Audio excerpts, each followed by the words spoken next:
This is Atomic Shinobi, and today I'm going to narrate what if Naruto was Tsunade's biological son and hated Minato and Kushina. If you enjoyed this video, please like, share and subscribe to this channel. Not wasting no time, let's start the story.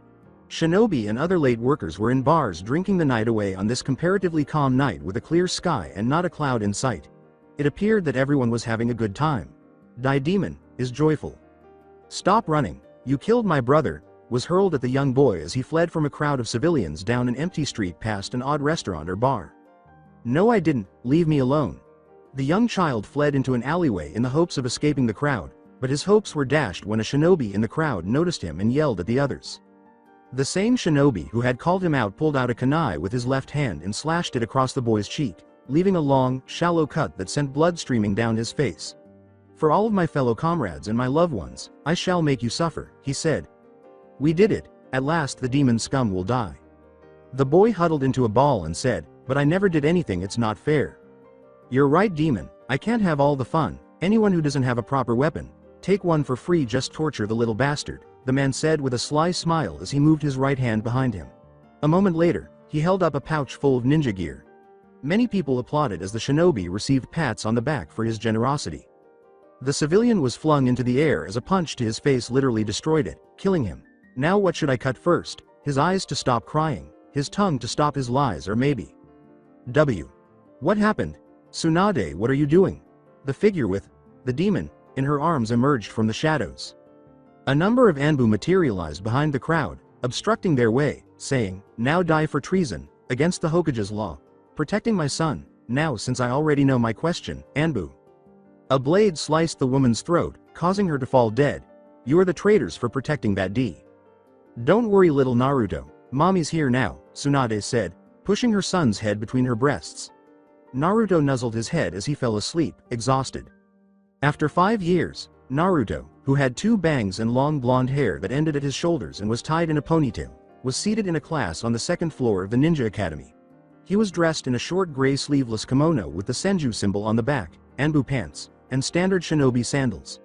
His blue eyes, half closed, roamed the classroom, seeking something more engaging than the math lesson. The emo, also known as Sasuke Uchiha, was standing next to him on his left. He had black eyes, black duck hair, and a simple blue shirt and white shorts with his clan symbol on the back. Sakura Haruno, the pink banshee, was on his right. She had green eyes, long, straight pink hair, and wore a pink, red outfit with black shorts. Now class, I want you to do the following. The bell rang, and the majority of the students leapt with delight and hurried out of the room, while the others simply left the room carelessly or continued to sleep, aka Shikamaru. Sasuke turned around and said, go away, you're annoying, while Naruto rolled his eyes and kept walking, ignoring the banshee. Naruto, Sasuke, how about we go eat lunch together?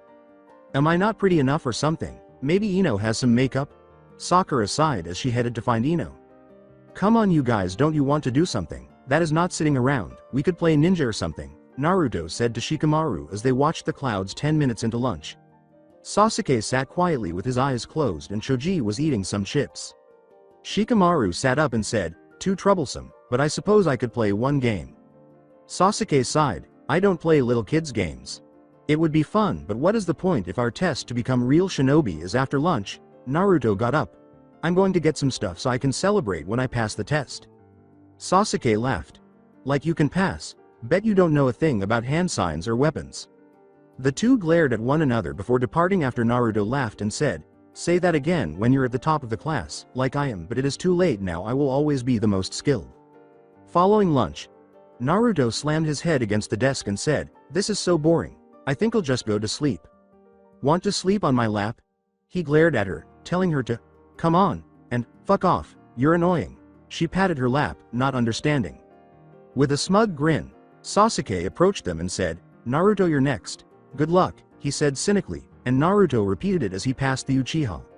Sasuke appeared perplexed, but he cursed to himself when he heard Sakura speak. Experiment room. When Naruto made the single hand sign, 4 puffs of smoke emerged, revealing 4 more Narutos. Now for your final test, transform them into 4 different people, Iruka said with a smile to the blonde. After the Naruto clones performed another hand sign, all 4 of them changed into Iruka, Tsunade, the 3rd Hokage, and a cat. Masked Anbu in a puff of smoke. Naruto heard Iruka clapping, So he let the clones go, saying, "So I passed, I take it." Iruka resumed writing reports as Naruto grinned at his first kind teacher before departing. "With flying colors, you can return to class now or go home. You're dismissed to get ready to become a ninja tomorrow." The bedroom of Naruto. In his mindscape, Naruto was lying down with his eyes closed, both asleep and awake. Kurama was giving him a huge lecture while Naruto was in a meditative position. Kurama sat irritatedly and yelled, "Again, let my chakra flow through you. Don't resist my power, tame it, use it as if it were your ordinary chakra." Before the red chakra cloak burst, Naruto gritted his teeth and asked, "What do you think I'm trying to do?" While his 3 tails were swinging wildly. The giant fox shook his head disapprovingly, saying, "Terrible, you can't even master 3 tails, just terrible." With his back to the fox, Naruto sulked and said, "I apologize, but I am not a giant fox with demonic chakra. I am just a human with normal chakra. I started off with normal chakra too. You had thousands of years of practice. It never took me that long to master it, only a few years. What's wrong with you that you want me to become proficient in it in a few months?" Kurama moved deeper into her cage, leaving a furious blonde behind. "Let's just keep practicing, wake me up when you mastered 3 tails," she said. "Just wait, Kurama. When the time comes, I'll have finished it." He smiled and resumed his training, spending the entire night in his mindscape while his body slept. Classroom. Instead of skipping class, the entire class was paying attention during a discussion on team behavior. "Now class, I will put you into the correct teams. The people on these teams will be your partners on missions all the time, unless the Hokage changes the team for a certain mission. Team 1 will be," the teacher said. Naruto laughed at the Uchiha's team but scowled at Sai, saying, "It's him." Team 7 will be Sasuke Uchiha and Sakura Haruno. Sakura was cheering by jumping up and down, while Sasuke had a huge tick mark on his forehead. Rewind. After attacking the leaf, Kurama or Kyuubi no Kitsune was being restrained by chakra chains, and Kushina was just killed when the fox was torn from her. Minato and his wife Kushina were debating how to stop the fox. Kushina gave her son a tight hug and said, "I will not allow you to seal the fox into my son. But he will be a hero in the village, everyone will respect him, he might even become Hokage," said Minato. "You were joking, right? I had the beast sealed inside of me and I got beat up every day. The only time they stopped was when you were there. For that reason alone I will not let my son suffer. Seal the fox into someone else's child." Kushina grinned and felt a chill run down his. Kushina's glare grew more intense as she said, "I don't want to and I can't. No one else except an Uzumaki can have the Kyuubi sealed in them without dying." With a sly smile that revealed her true self, she said, "Are you forgetting something? The Uzumakis are descended from the Senju, so take Tsunade's son. Now go. What are you waiting for? Seal the Kyuubi and save the village." After losing, he traveled to the Senju compound using the flying Raijin. Tsunade was watching baby Naruto sleep in his bedroom when Minato appeared behind her. Confused, she asked, "What are you doing here? Aren't you meant to be stopping the Kyuubi?" "I apologize," he muttered. "Are you sorry? For what purpose?" She put on a serious face and said, "Well," but he abruptly shoved her aside and grabbed Naruto before vanishing and then reappearing in front of the Kyuubi. Seal of the Death Reaper. Flashback at the end. Naruto turned back to Iruka and said, "I will forgive you for the time being because you caused me and Kurama to meet, even though it's your fault that people hate me." Hinata blushed more than usual when he said, "Team 8 will be Hinata Hyuga, Naruto Senju." Naruto smirked, giving the Hyuga a seductive look that made her blush even more. "And Shea Uchiha, Sasuke's sister." The girl in question licked her lips. In an attempt to join either Sasuke's or Naruto's team, Ino yelled, "Sensei, don't the 2 top grades and dead last go together in a team?" Normally, yes, but we decided to combine clan heirs into one group after Naruto asked to be trained by his own clan. As a result, Sasuke must replace Naruto on Team 7. Any questions? Alright, Team 9 will be. After a minute as Iruka left the classroom, the door suddenly flew open again, revealing the curvaceous Tsunade. "Okay everyone, wait for your new sensei, good luck, make the leaf proud." When she saw that Naruto was bored, she smiled and thought, "Hey, my little Naruto, have you been a good boy?" Using her speed, she forced Naruto's head between her assets before he could blink. The boys wished they could receive an embrace like that, but the girls were thinking dirty thoughts and most of them had nosebleeds. Tsunade loosened her hold when she heard a crack in the room and realized Naruto was unconscious.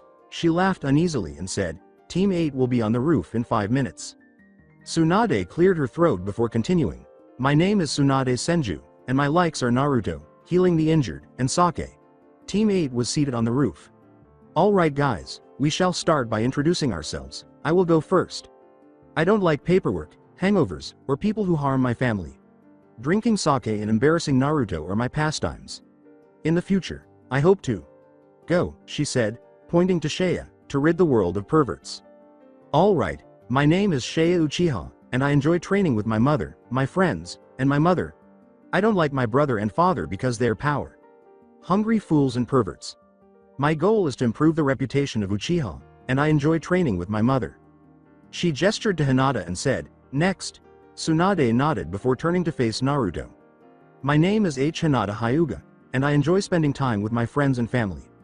I don't like being constantly nervous and stuttering. She began to play with her fingers. My hobbies are playing in tea, training, and my dream is to stop the Circa curse of my Circa clan, the Circa caged bee. Bird S. Seal. The blonde gave him a glare when he said, you all already know me. Well, I'm Naruto Senju, and I like training and my precious people. I despise the village for nearly everything that has happened, the village council, and people who can't tell the difference between a sword and a sheath. Naruto sighed, then went on, my hobbies are to train and... He giggled a little, saying, my dream is no longer a dream, it is a nightmare and I am living it. When Tsunade said, that's all for today, meet me at training ground 43 at 7 a.m., the one beside the forest of death, be ready for training, she vanished in an instant. Naruto waved at them before leaping on the roofs. Tsunade appeared sad to see Naruto's intense hatred for the village her grandfather founded. The following day, at 6:30 a.m., Naruto was sitting beneath a tree in his new attire, which included a long black coat with white outlines, a black shirt, and mesh armor underneath. The coat also featured a few metal plates for protection, and he wore his headband on his shoulder to allow his hair to fall freely. To Sword Art Online fans, Kirito's outfit, I'm going to put a picture on my profile. They were walking toward the blonde. Shea was wearing a red vest-like outfit with bandages at her hips that made her assets appear to have gone from a C.cup to a D.cup. Her legs were bare except for the fishnet on her left leg and her ninja pouch on her right. I took a picture. Hinata was dressed normally and was flushed as usual. From across the training field, Shea yelled, hey Naruto, and Hinata, being Hinata, waved shyly. As Tsunade leapt from a tree, Naruto opened one eye and said, hey, getting up and stretching. If you're ready, we can begin now. Alright guys, first we shall begin with a test. All three of the genin looked at her, all three of you verse me. I will decide if you will be genin or be sent back to the academy. She leapt through the forest, hopping on branches, and the three of them blinked, not understanding what was said. Now fight me, I will be waiting in the forest. As the Uchiha was about to run, a hand stopped her, saying, we need a plan first. Naruto and Shea yelled, what, while Hinata remained silent. The two girls nodded in agreement. In the forest later, since there was a Hyuga on the team, Tsunade was hiding behind a tree when she felt her chakra suddenly rise. What? She thought. Fireball jutsu in the fire style. Tsunade was hiding behind a tree when Shea fired the jutsu. Fortunately, the blonde was able to move out of the way. Damn. I see you have mastered my chakra fist jutsu, but I am still better, Tsunade said, avoiding a shadow above her as Naruto's fist struck the ground, creating a crater.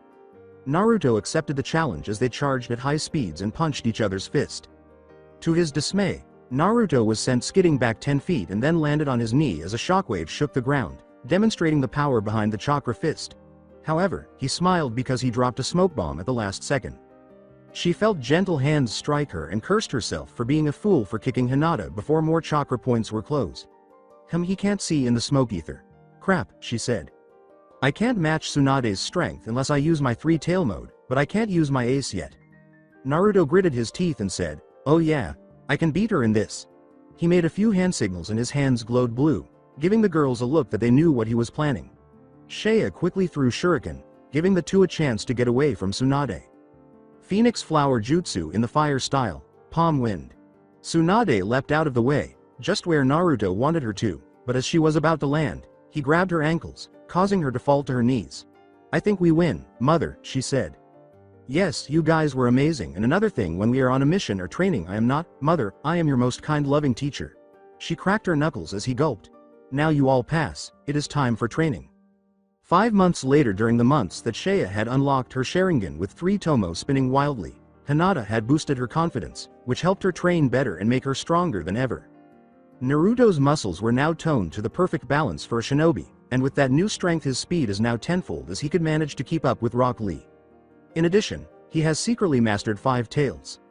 The 3 genin were doing training exercises that would make a guy go greener than his green tights. Naruto was currently practicing chakra control and using it on weapons. He was meditating while working on a control exercise that asked him to hold a leaf on his head while sitting upside down. Most people would consider this insane, but it was actually effective. Shea was practicing the crescent moon technique from a scroll while wielding a black chakra sword that she had purchased 4 months prior. The sword had the kanji for cursed soul inscribed on it. For family reasons, Hinata was secretly studying medical ninjutsu, and she also learned clan jutsu from her clan so that they wouldn't suspect anything.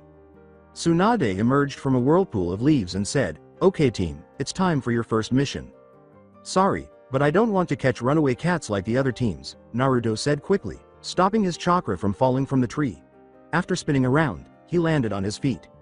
Naruto rolled his eyes and said, "Don't worry, it's C rank, so we can put your skills to the test."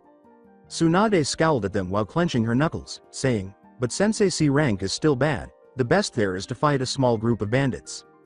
While Hinata inquired about her progress in medical ninjutsu, Naruto and Shea vanished in a whirlpool of leaves. "We're doing this mission whether you like it or not, pack for a 2-week journey." The following morning, in Hokage's office, as Naruto was struck on the head for his disrespect, Sarutobi laughed and said, "Hey old man. I'm sorry, okay," he begged the girls. Tsunade nervously scratched the back of her head before saying, "Anyway you may come in now Tazuna," after Sarutobi looked over some papers and said, "So you have never been on a mission before?" He received a nod. "Okay, since it is a bit late to do all the D-ranked missions before the exams I will let it slide but don't think I will let it happen again." "Are these little kids and a woman supposed to protect me? What a joke," said an elderly man sipping sake as he opened the door. Shea yelled, "And you tell me to be polite. Shout the hell up and we will protect you alright."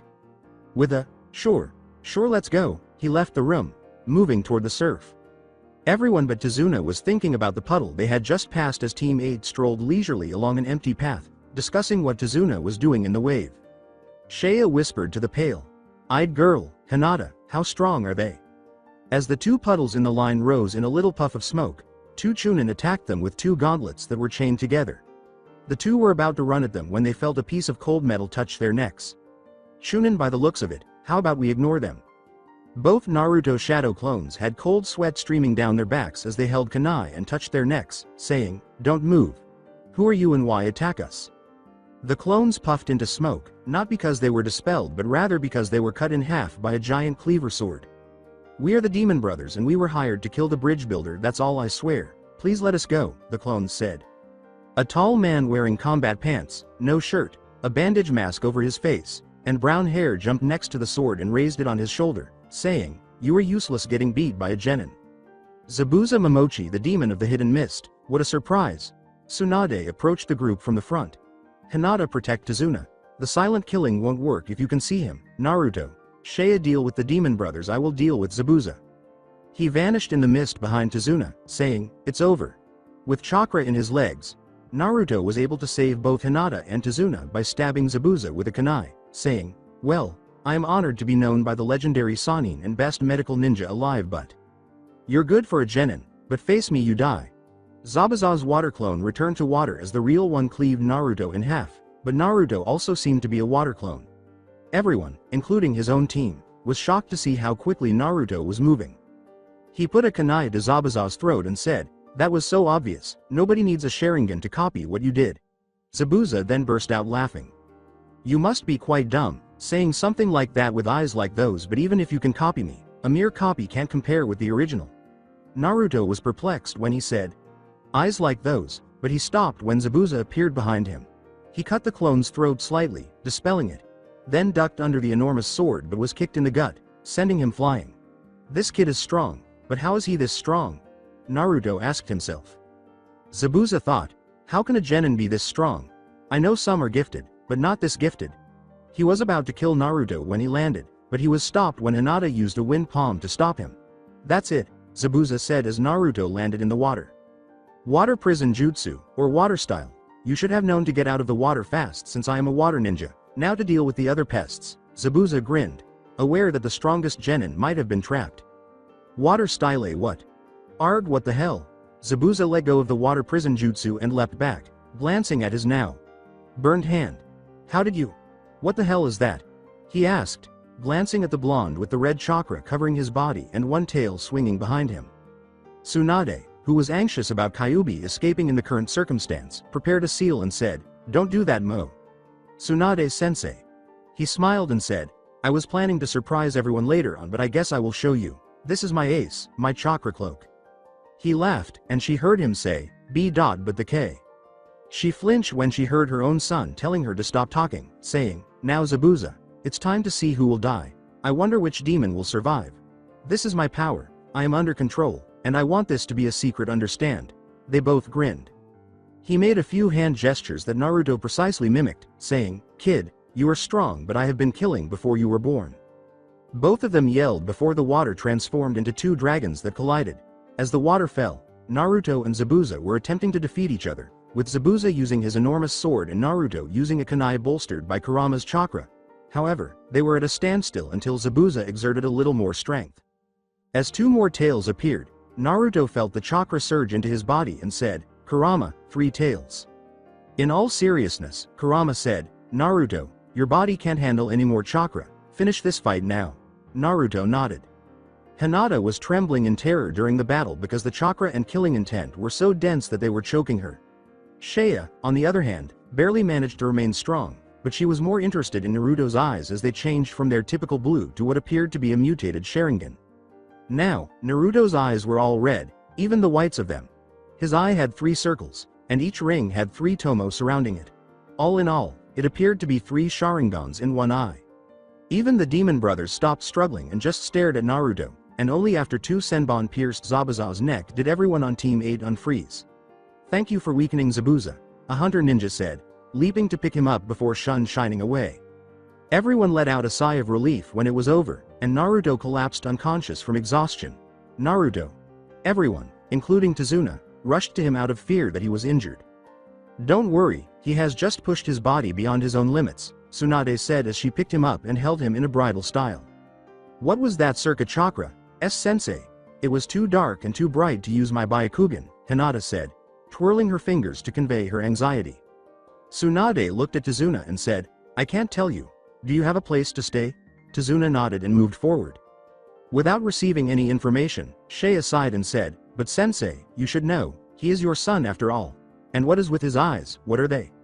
Everyone walked in silence after Tsunade sighed, saying, "I know what the chakra is, but it is personal to Naruto, so he should tell you if he wants. But those eyes, I have never seen anything like it before in my life." Naruto's mindscape ate Tazuna's home.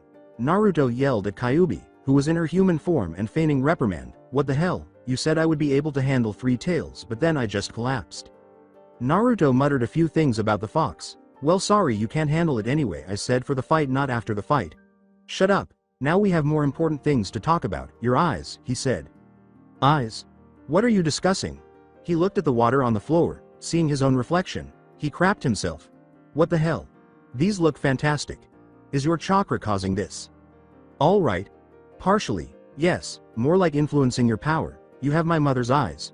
Kurama appeared to recoil at the memory, and Naruto pretended not to see her because he knew she wouldn't want to discuss it. Then he realized.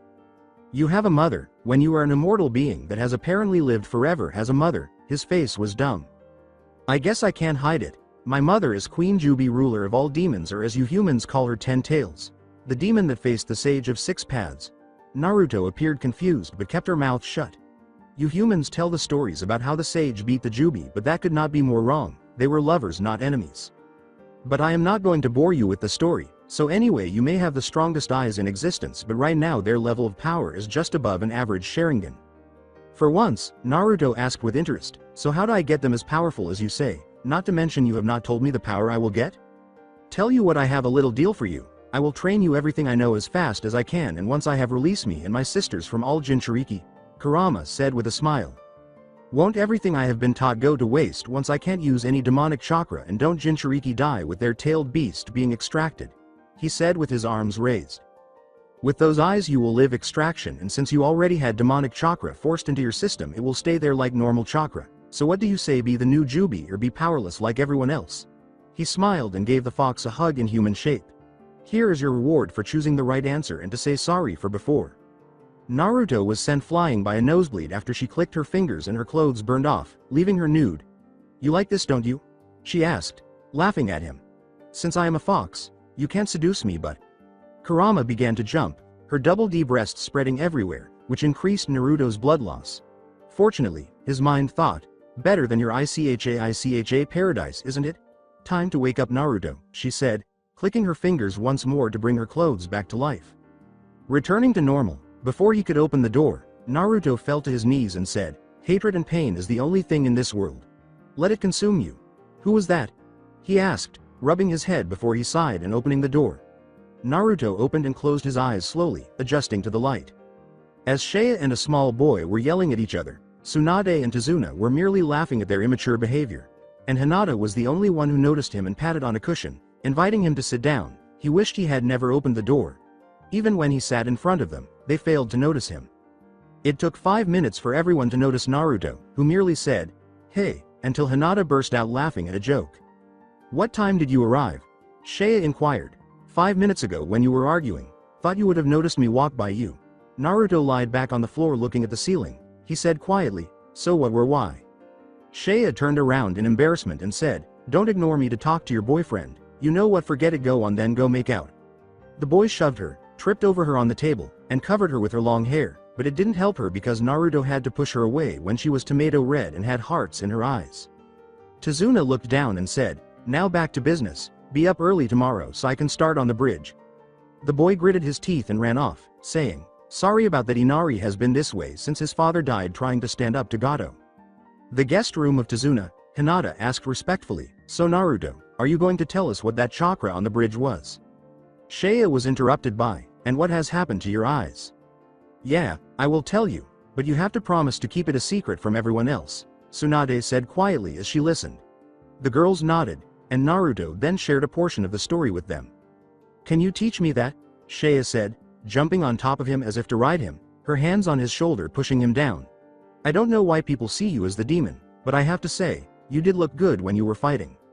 While Tsunade was rolling on the floor laughing at Shea's expression, Naruto smirked and laughed, saying, aren't you a bit young to know about that stuff, but if you insist I could show you how to do it right. I'm sorry, but this will do for now, he said, kissing her on the cheek to intensify the blush, and Hinata puffed her cheeks. Tsunade chuckled at the Hyuga's expression and said, oh Naruto, I think Hinata is getting mad not getting a kiss. He kissed her cheek and said, I'm sorry to hurt your feelings, Hinata, here you go to say sorry. She fainted, and Tsunade pretended to cough and lowered her head in anticipation of a kiss, which she received on the lips instead. Now who's embarrassed? He smiled before attempting to fall asleep while sitting against the wall. I hope things can stay like this forever, Tsunade said, wiping away her slight flush before falling asleep. Like this morning, Team 8 has been traveling for a long time, walking miles and rising early. However, because it was their bad day, Zabuza had returned with the masked hunter ninja and roughly 200 mercenaries. Well, you might be strong, but even you can't stop me in my little group. Zabuza smiled behind his mask. Tsunade stopped Naruto as he was about to advance, saying, no, Naruto, I'll take care of him. Naruto just nodded and turned to face the mercenaries. Before confronting the mercenaries, he smiled and said, I trust you two can take that one down. He drew 2 kunai, one in each hand, and then used his speed to pass the 2 ninjas. Hi, was Hinata's timid, blushing response, while Shea stayed silent but blushed slightly. Thanks to his tenant, Naruto's stamina was limitless, but that didn't help with his boredom, so he released a scroll full of shuriken to end the battle quickly. Zabuza began by releasing his hidden mist jutsu. Naruto charged at the hired men, slashing at them with ease with his kunai and dodging the next attack with ease due to their lack of skill. In the interim, Tsunade was a good sensor and was able to counter with a chakra fist, pushing Zabuza back as his silent killing failed. While Tsunade was punching wildly, he was backing away. He wasn't scared to confront her directly, but he knew that a single or 2 blows would likely break his sword, so he wasn't going to take the chance. He leapt into the air to gain some time to make hand signals, but he was struck in the ribs for not being quick enough. Bitch. That was painful. She ran up to him, preparing a chakra fist, and he grinned as he swung his sword at the right moment because Tsunade was unable to stop in time, block the attack, or attack first. She cursed herself for her foolishness and closed her eyes, waiting for the blade to hit, but it never did. When she opened her eyes again, she saw Naruto struggling to stop the blade with his kunai. "I'm so sorry." "I like the look in your eyes, kid. It seems you are like me, the cold-hearted person on the team," Zabuza said with a light laugh. "Well kid, you have surprised me again, to hold your own against me and to take all those mercenaries on and defeat them in such a short time." Zabuza waited for a response, but when he didn't get one, so he used all of his strength to push Naruto back a few feet. "So you believe I'm just like you? Unfortunately, we are both very different and very similar at the same time." Naruto channeled chakra into his kunai, which doubled in size. "We are similar in that we both enjoy killing. I may admit that I am cold-hearted as well, but that's all we have in common. One of our differences is that you chose this path while I was forced to follow it." "You're interesting." Zabuza and Naruto both used chakra in their legs as they sprinted quickly, and they both swung their weapons at each other at the same time, cutting each other deeply but failing to cut the other in half because their weapons partially blocked each other. Both of them leapt back as Tsunade punched the ground, scattering bricks all over the place. After failing to stop the blood from flowing from his cut, Zabuza smirked and said, "He should be." What the hell? Naruto's cut was actually disappearing because of Kurama. Water Dragon Jutsu in the water style. Naruto and Tsunade exchanged glances before nodding. Grand Fireball Jutsu in the fire style. Wind style, a significant innovation. As the smoke subsided, the two saw Zabuza on his knees with his sword resting on the ground in front of him. They both saw that his arms and legs had third-degree burns. The combined jutsu created a huge wall of fire that vaporized the water dragon before it even approached. Zabuza, unable to flee the firewall, hid behind his enormous sword in the hopes that it would withstand the heat. With Hinata and Shea, Hunter Ninja. The Hunter Ninja, now known as Haku, was throwing senbon at the two genin who were trapped in a dome of ice mirrors at the moment.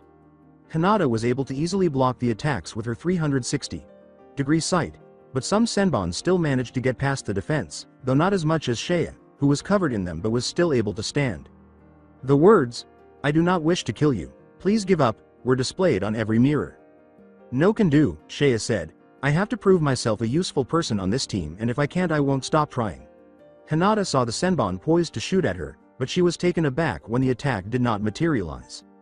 As Naruto was about to finish Zabuza, she appeared in front of him. The chakra enhanced kunai easily passed through her chest and said, "I am sorry for being useless, master." All the mirrors shattered except the one Haku was in, but that one also shattered when she emerged from it and entered another one. "Why, Haku? I'm still going to die." Naruto tore his hand from her chest and said, "A tool should die before its master." As she passed away, tears were streaming down Zabuza's cheek.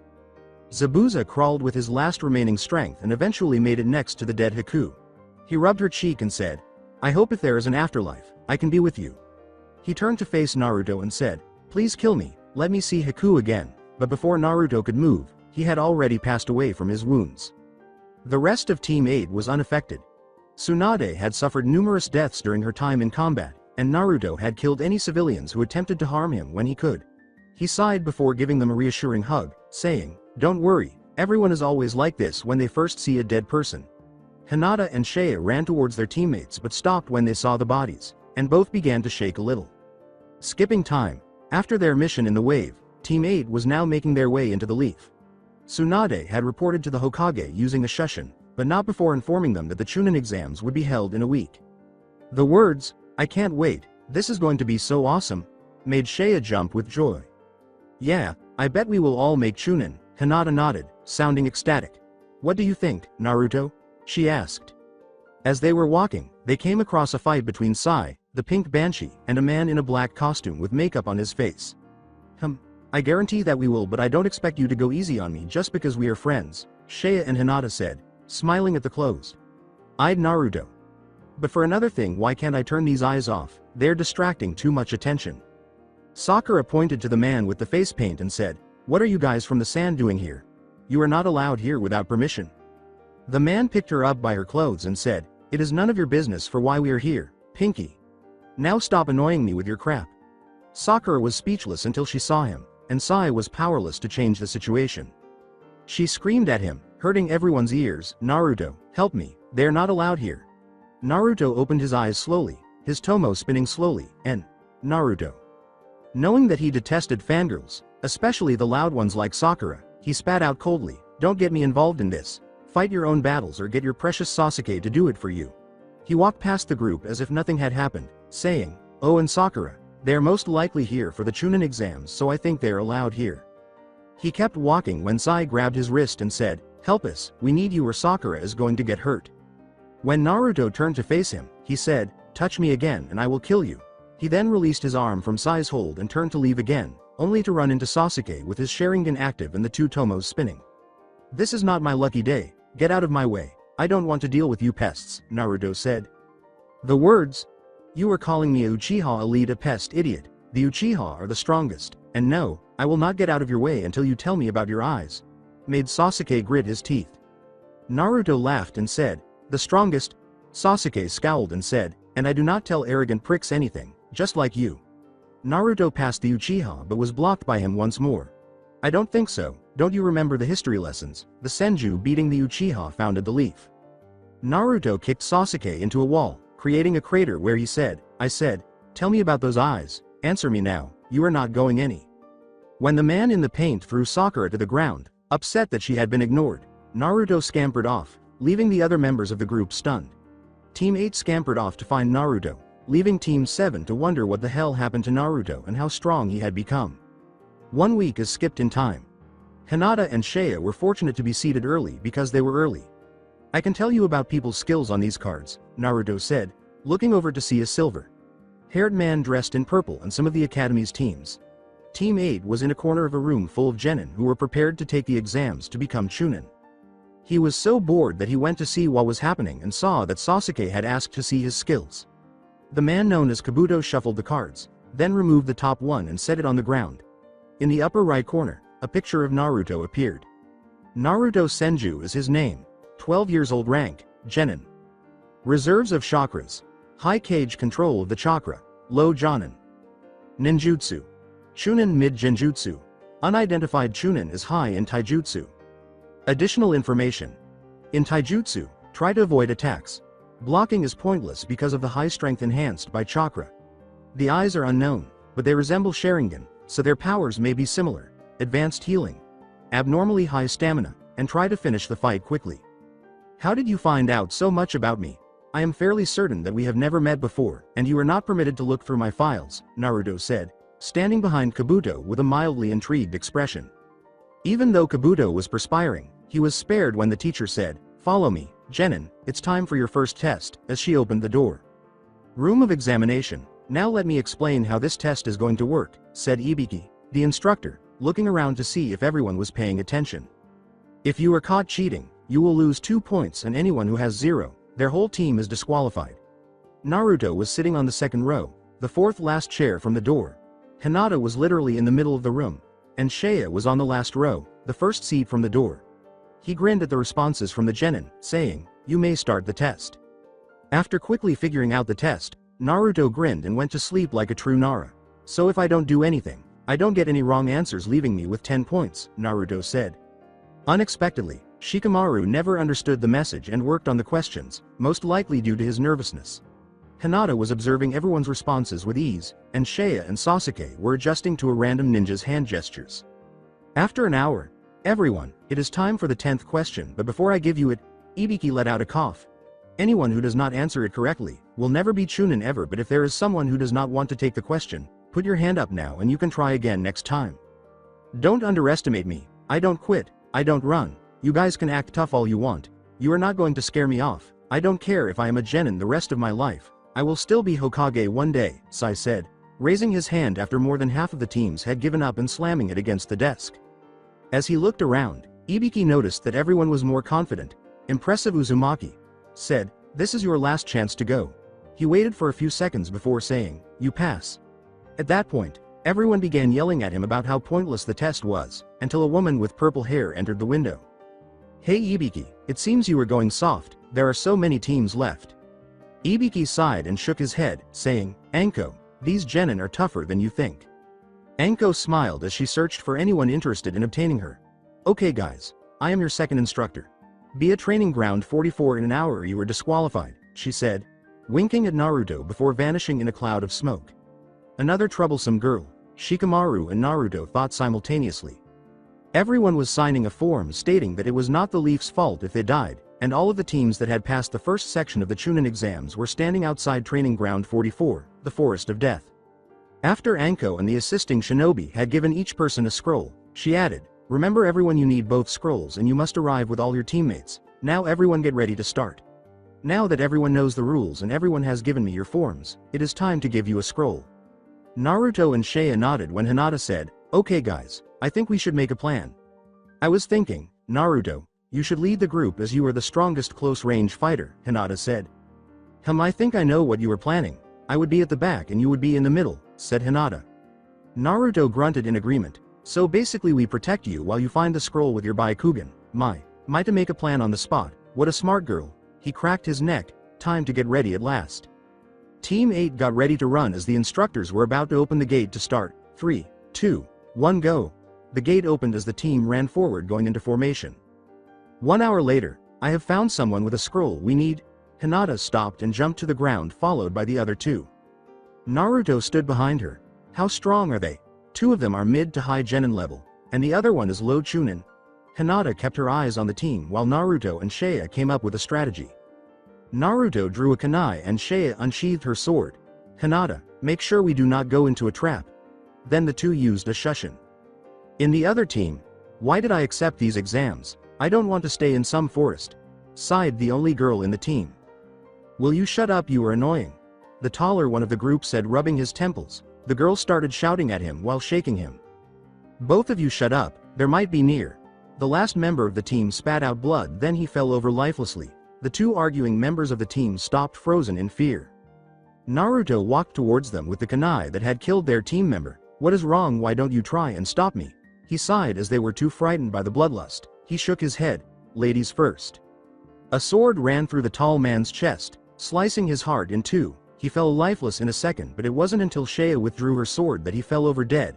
The girl of the team fell to her knees, struggling to stay conscious as tears ran down her face. Seiya lifted her sword ready to slash down. "Wait," Naruto walked to the girl and went to his knees, then lifted her head to make eye contact and whispered. 1,000 years of servitude. "Naruto, what are you?" Seiya began to ask but was stopped. "Genjutsu." He got off his knees. "It will make her a decoy for us, when we are going to the tower." Seeing Seiya looking confused, he continued.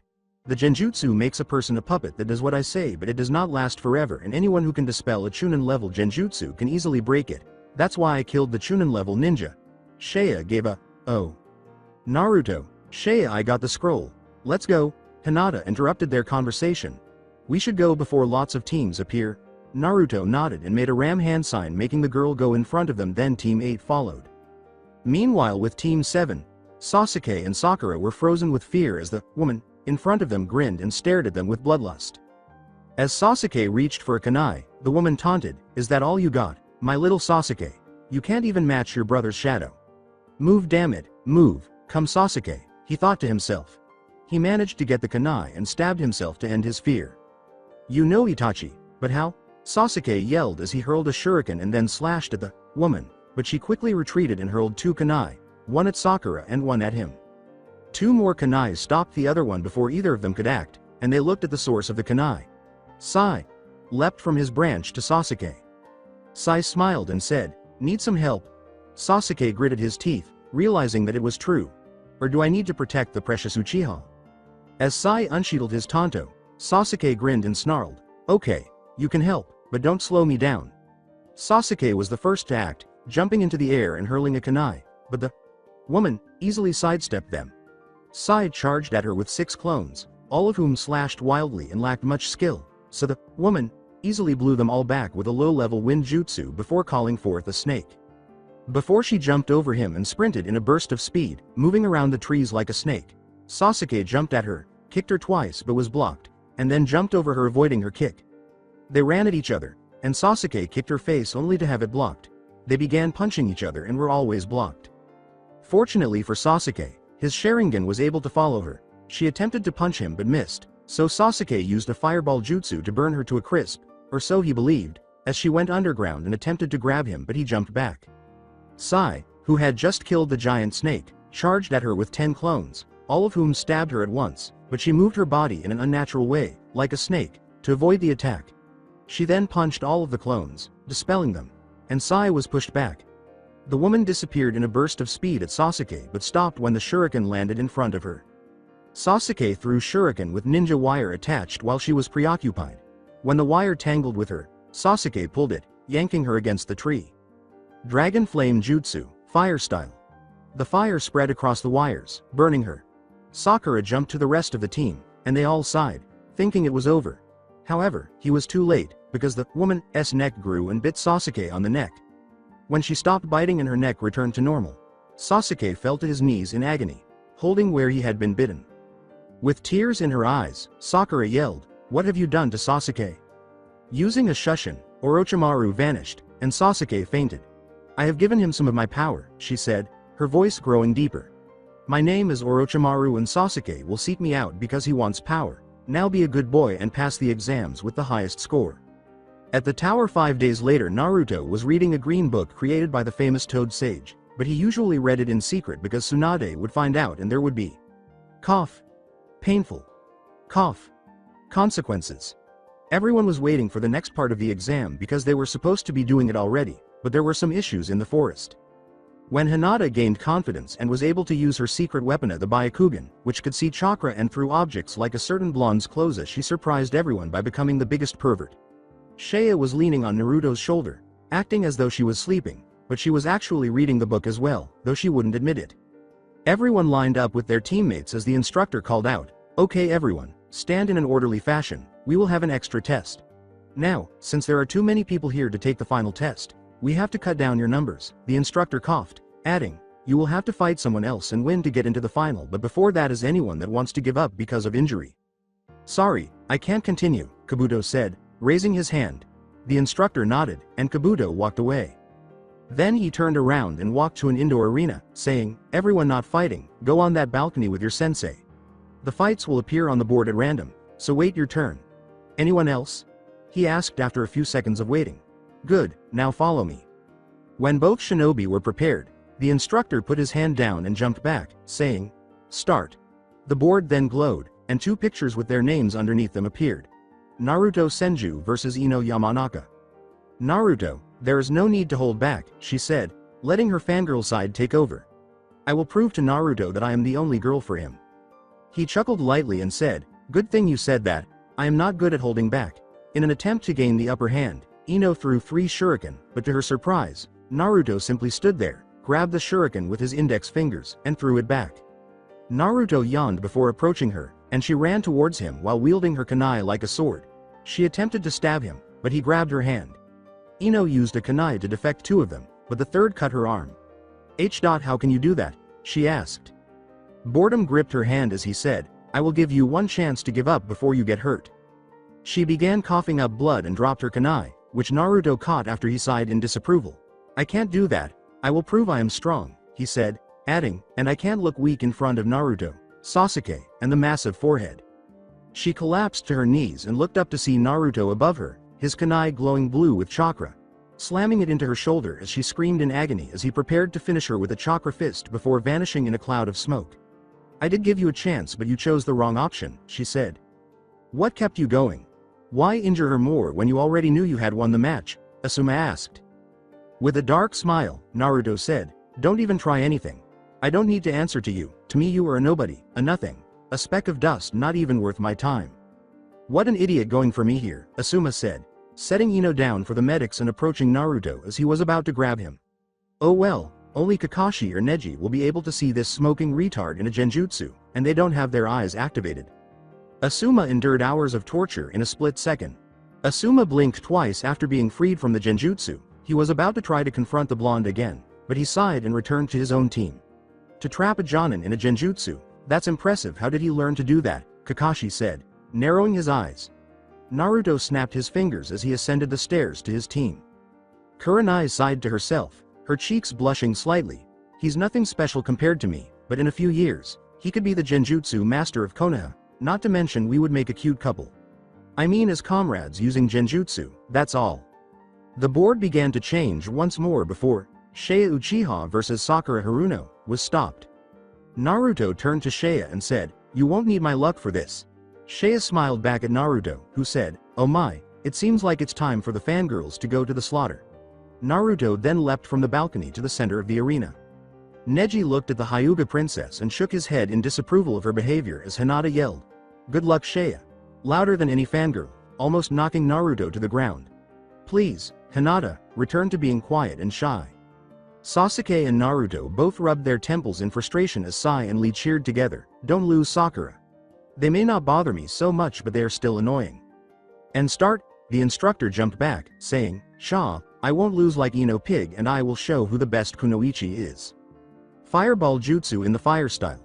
To test whether the Banshee could withstand more than 10 seconds, Shea immediately used her fireball. When Shuriken emerged from the smoke, she backed away to avoid the Shuriken, but Sakura emerged from the smoke and threw another 8 Shuriken. Rather than retreating, Shea pulled out her sword and spun it around, striking every Shuriken. Sakura sighed and 2 clones materialized next to her, each holding a kunai. Shaw. Shea whirled around as if dancing and sliced every Sakura at once, but they all puffed into smoke, saying, "You're annoying." When Sakura saw the Uchiha in front of her disappear, she materialized behind her, poised to slash with a kunai. "Got you in. I apologize, but I became bored." Shea began to sheath her sword, saying, "By the time you notice, it will all be over." She completed the sheathing process when the sword clicked against the sheath, causing blood to flow from Sakura's back and a huge cut to appear from her shoulders to her waist. "You are lucky, I never cut you in half," Shea said. Sakura was unable to stand up, so the instructor ended the match and declared Shea the winner. The medics quickly removed Sakura from the battlefield, and Shea gave Hinata a high five as he passed her. Sasuke Uchiha vs Yoroi Akato was displayed on the board once more. While Kakashi was warning Sasuke not to use his Sharingan, Yoroi walked down to the arena. Once they were both in the center of the arena, the instructor started the match. Yoroi immediately leapt at Sasuke and threw him to the ground, holding him down with his hand on his head. "Ha, I'm going to absorb all of your chakra," he said, his hand glowing blue as he did so. Sasuke kicked him off and got to his feet, but he grabbed his neck, which prevented him from moving, and Yoroi started punching and kicking the Uchiha. "What are you doing, Sasuke? Kick his ass!" Sai yelled at the Uchiha, and as if a button had been pressed on him, he vanished and then reappeared beneath Yoroi.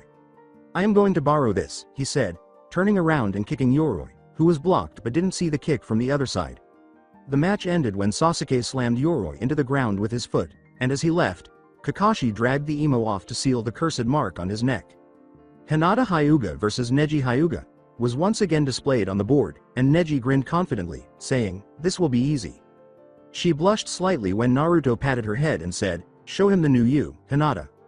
When Hinata agreed without hesitation, both Hyuga were in the center of the arena. "Start," and Shea smiled like a sadist, forcing Naruto to slowly back away. "Hinata, all you need to do is hit him in every man's weak spot as hard as you can."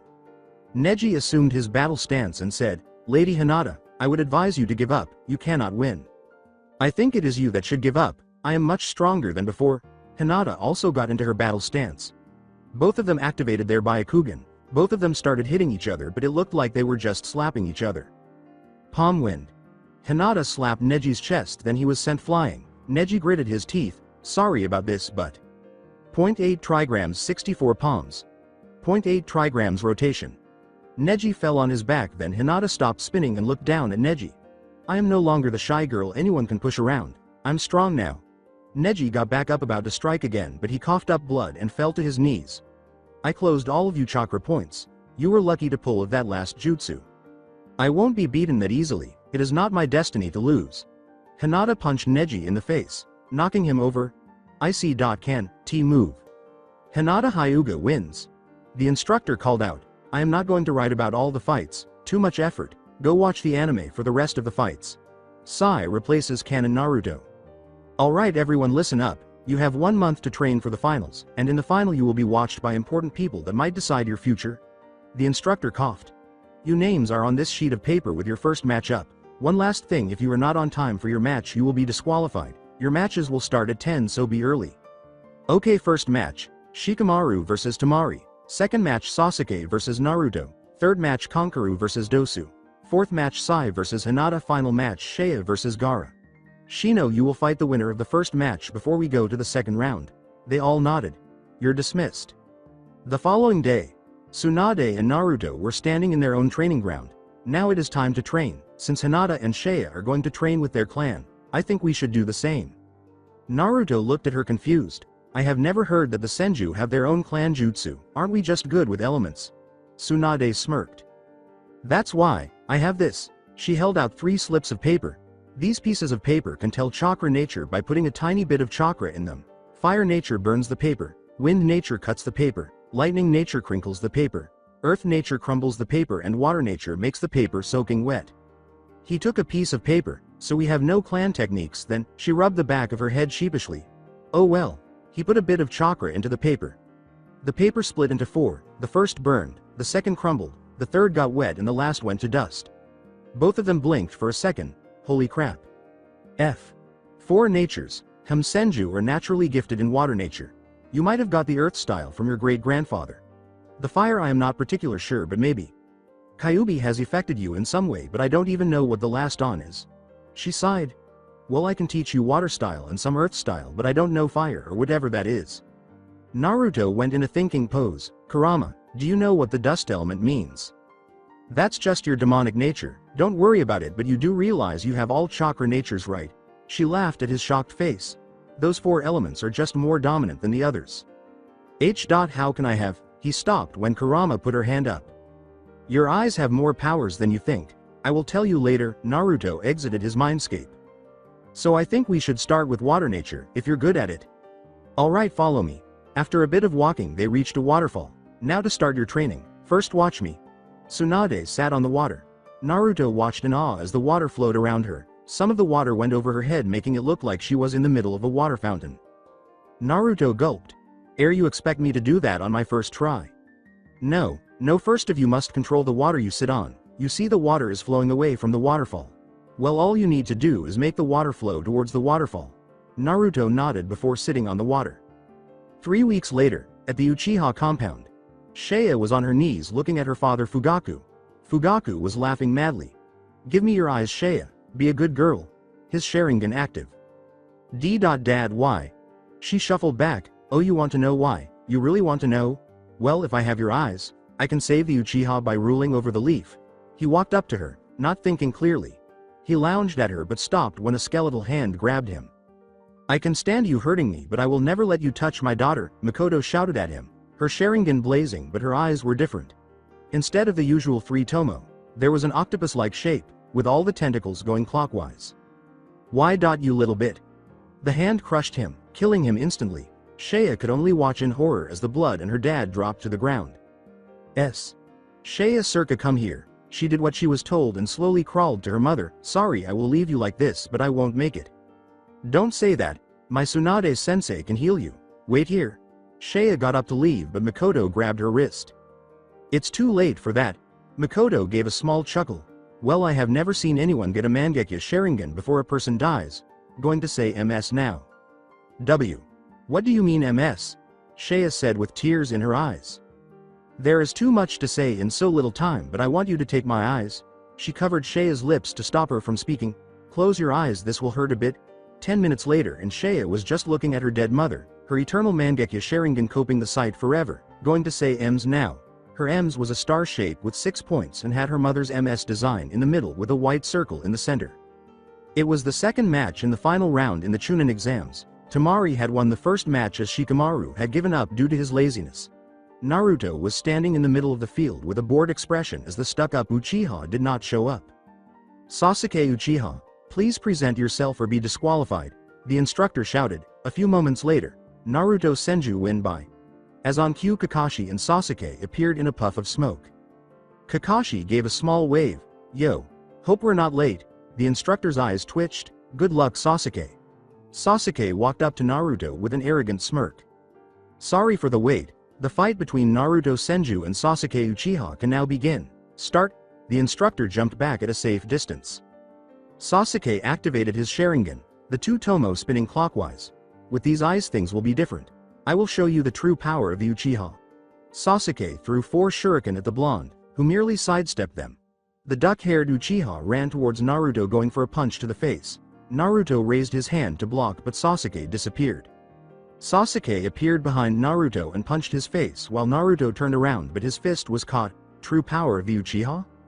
He chuckled. Your Sharingan only has 2 Tomo. Really pathetic. Still holding on to his fist, Sasuke tried to push Naruto away with another punch, but it ended like the first one as Naruto caught it in his other hand. I'm going to borrow this. Naruto used the Uchiha's hands to make signs, then kicked him, using him like a trampoline to jump back, putting his hands in a tiger hand sign. Fire style, a fireball jutsu. Recovering from the kick, Sasuke kneeled on the ground doing some hand signs. Earth style, a mud wall. Solid mud rose from the ground, stopping the ball of fire barely as the sides of the wall broke off. Using the smoke from the fire as cover, Naruto ran past the left side of the wall. Noticing him, Sasuke threw a kunai at the blonde, but the said blonde disappeared in a puff of smoke. Hearing something from the right side, he turned around, but before he could react, a kick hit him in the side of the head, knocking him on the wall. Naruto smirked as he grabbed Sasuke by the shoulder. He drew a kunai and slashed at him, but another Sasuke came out of the ground, taking Naruto's hand off the first one and holding him in place.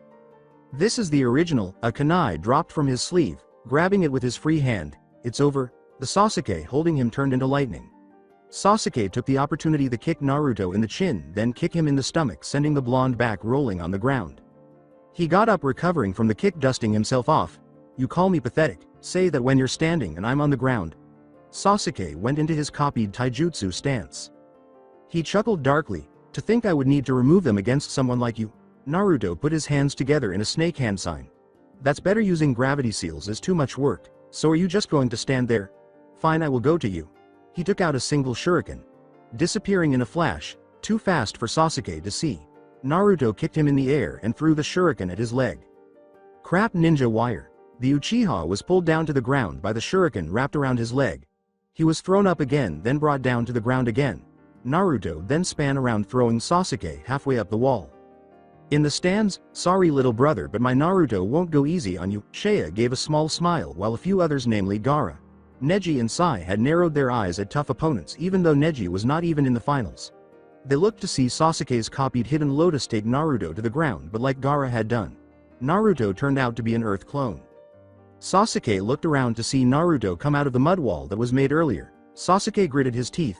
I have got to end this. I can't take much more after that. He went through some hand signs, then grabbed his right arm. There was a cracking noise before lightning appeared around his hand. Chidori. Interesting, but Sasuke ran towards him and extended his arm in a stabbing motion, but his wrist was caught. It's over. Naruto clenched his hand, his chakra visible, showing how much chakra there was, and gave Sasuke a punch to the gut, taking all the wind out of him. Then he got kneed in the face as his head went down. He finally fell on his back, unable to move. The instructor stepped in and shouted, Naruto Senju wins and will continue to the next round.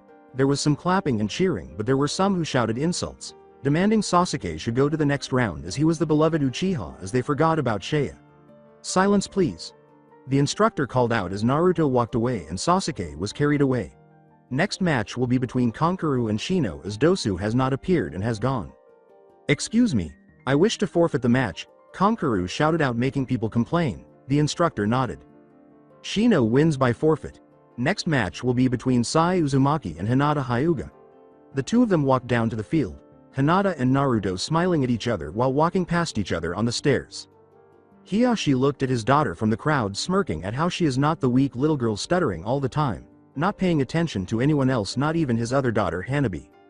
Now begin. The instructor shouted and jumped back. Hinata calmly got into a stance as Sai rushed in using his signature jutsu. Multi-shadow clone jutsu. 6 clones appeared and ran around Hinata as she activated her Byakugan. You can't beat me with numbers. All the clones ran in, throwing punches at Hinata, who simple hit them away. 1 minute of hitting later, Sai was panting as Hinata was the same as she started. How can she stop all our attacks? It's not possible. Another Sai continued. How about this then? He doubled the amount of clones. Shuriken barrage. All the Sais moved in different positions and threw 4 shuriken each at her. Hinata sighed. 8 trigrams rotation.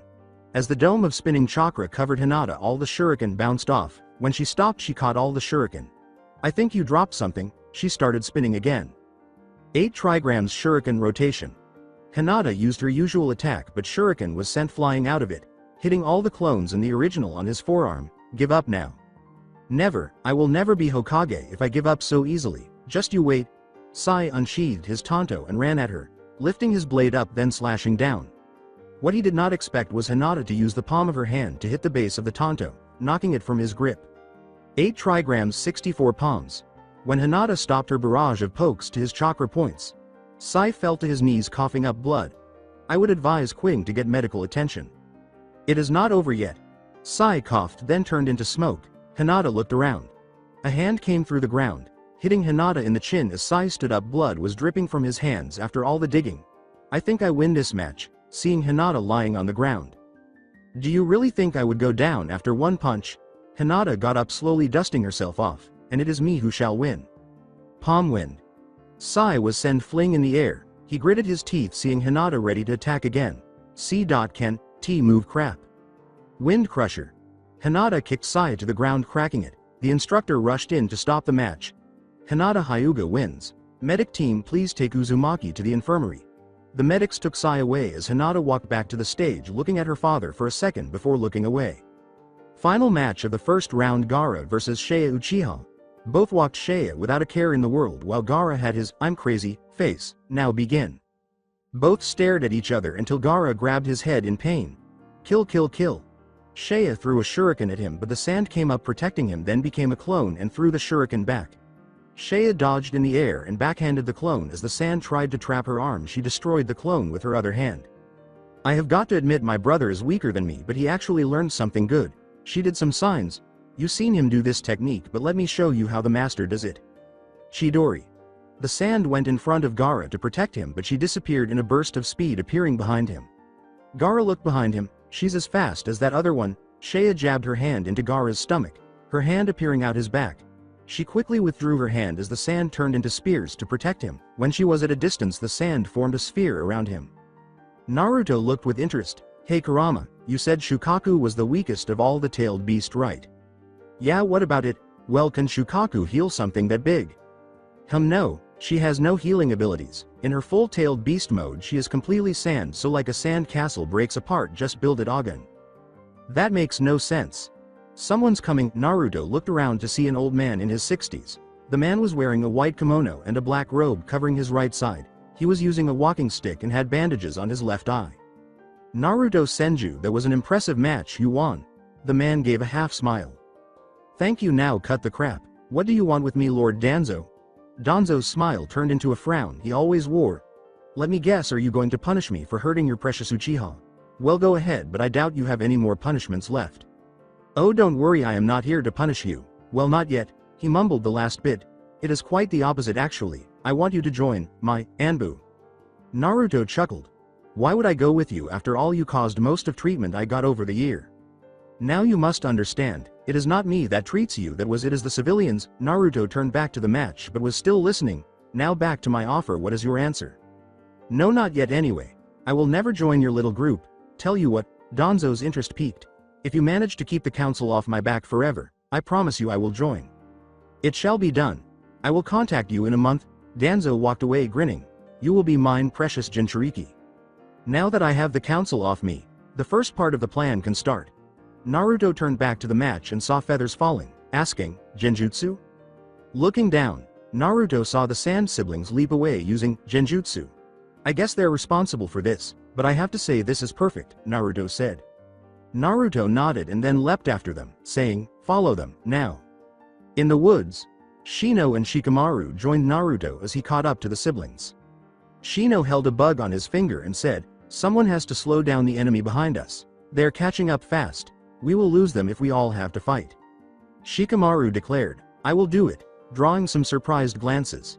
It will be even more troubling for me to keep going forward, not to mention I am the only one that can stop them in place by using my shadows, Shikamaru said. Naruto accelerated, now almost twice as fast, after saying, so you want to be the sacrifice? Well, I'm not one to question your judgment, I guess good luck. Shikamaru, why do you do this when you know you will probably die? Alright, let's hear your plan, Shino sighed. As far as I can tell, Naruto is the only character that has a victory rate against Gaara of more than 70%. You can defeat that puppet master by using your bugs on the man rather than the puppet. Sasuke, who is ahead because he uses fire style, can defeat the fan user. I really appreciate you coming up with this plan, but I have to catch up with Naruto right now. Shino hurried away from the slothful genius. After some time, a second later, when Shino had caught up to Naruto, the blonde literally threw the strange-looking puppet master on him. At the moment, Gaara was beating up Sasuke in his mini-tailed beast form, while Naruto was sitting on a branch and observing the battle, and Temari was hiding from Gaara in case he tried to kill her. Gaara looked around for the terrified Uchiha, who was hiding. "What's wrong, Sasuke Uchiha? Why won't you do anything? Stop hiding so I can kill you." Sasuke believed he couldn't defeat Gaara because he kept getting stronger, and he also didn't have any more chakra for Chidori or any fire style.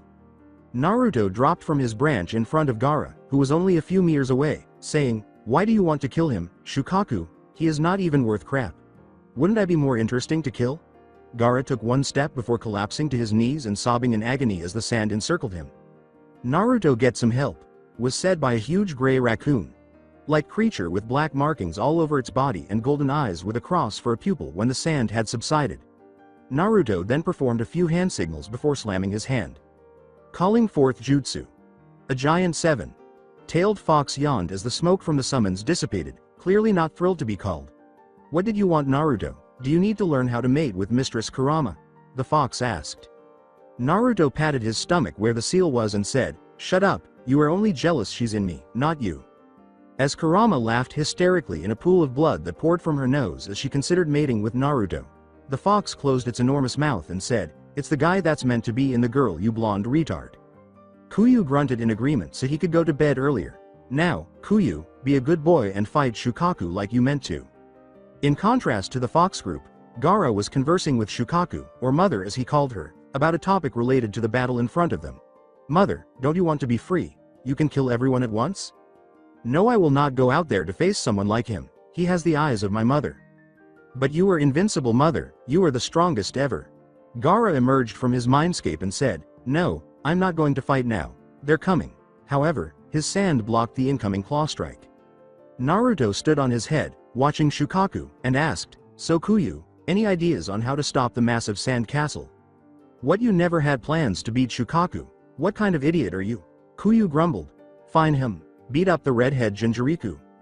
And since he's kind of on Shukaku's nose, how are you going to approach him?"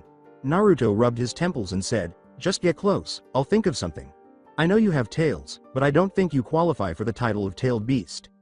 Shukaku was retaliating with wind bullets, which are typically ineffective against fire, but the wind was much stronger, so the attack was equal. Kuyu ran towards her and blasted enormous fireballs at her. When Kuyu got close enough, he leapt over Shukaku, avoiding a sand arm in the process, and he skidded to a stop. "Have you come up with a plan yet, Naruto?" "Silence, Naruto. Where did you go?" Looking on the ground and touching his back as a precaution, Kuyu was practically leaping for the blonde. From what seemed to be Shukaku's head, Naruto yelled, "I'm over here, furball." Kuyu stopped laughingly on one paw and stared. "You lit." Kuyu lost his balance and fell on his back, saying, "Fuck this, I'm leaving."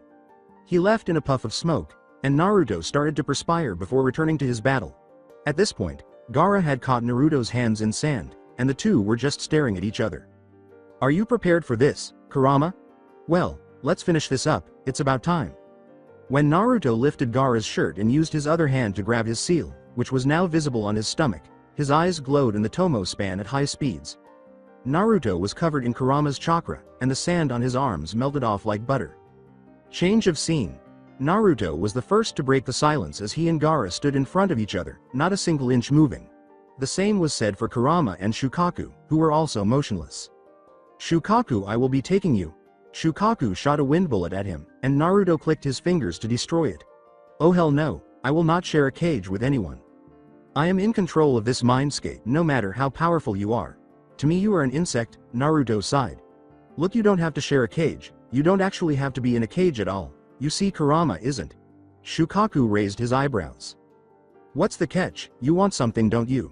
"No, I want nothing but for you to be a good girl and not try to break out, for reasons that are annoying, such as you can't escape because of these." Naruto was pointing to his eyes. "And I have to waste my time on your pointless effort."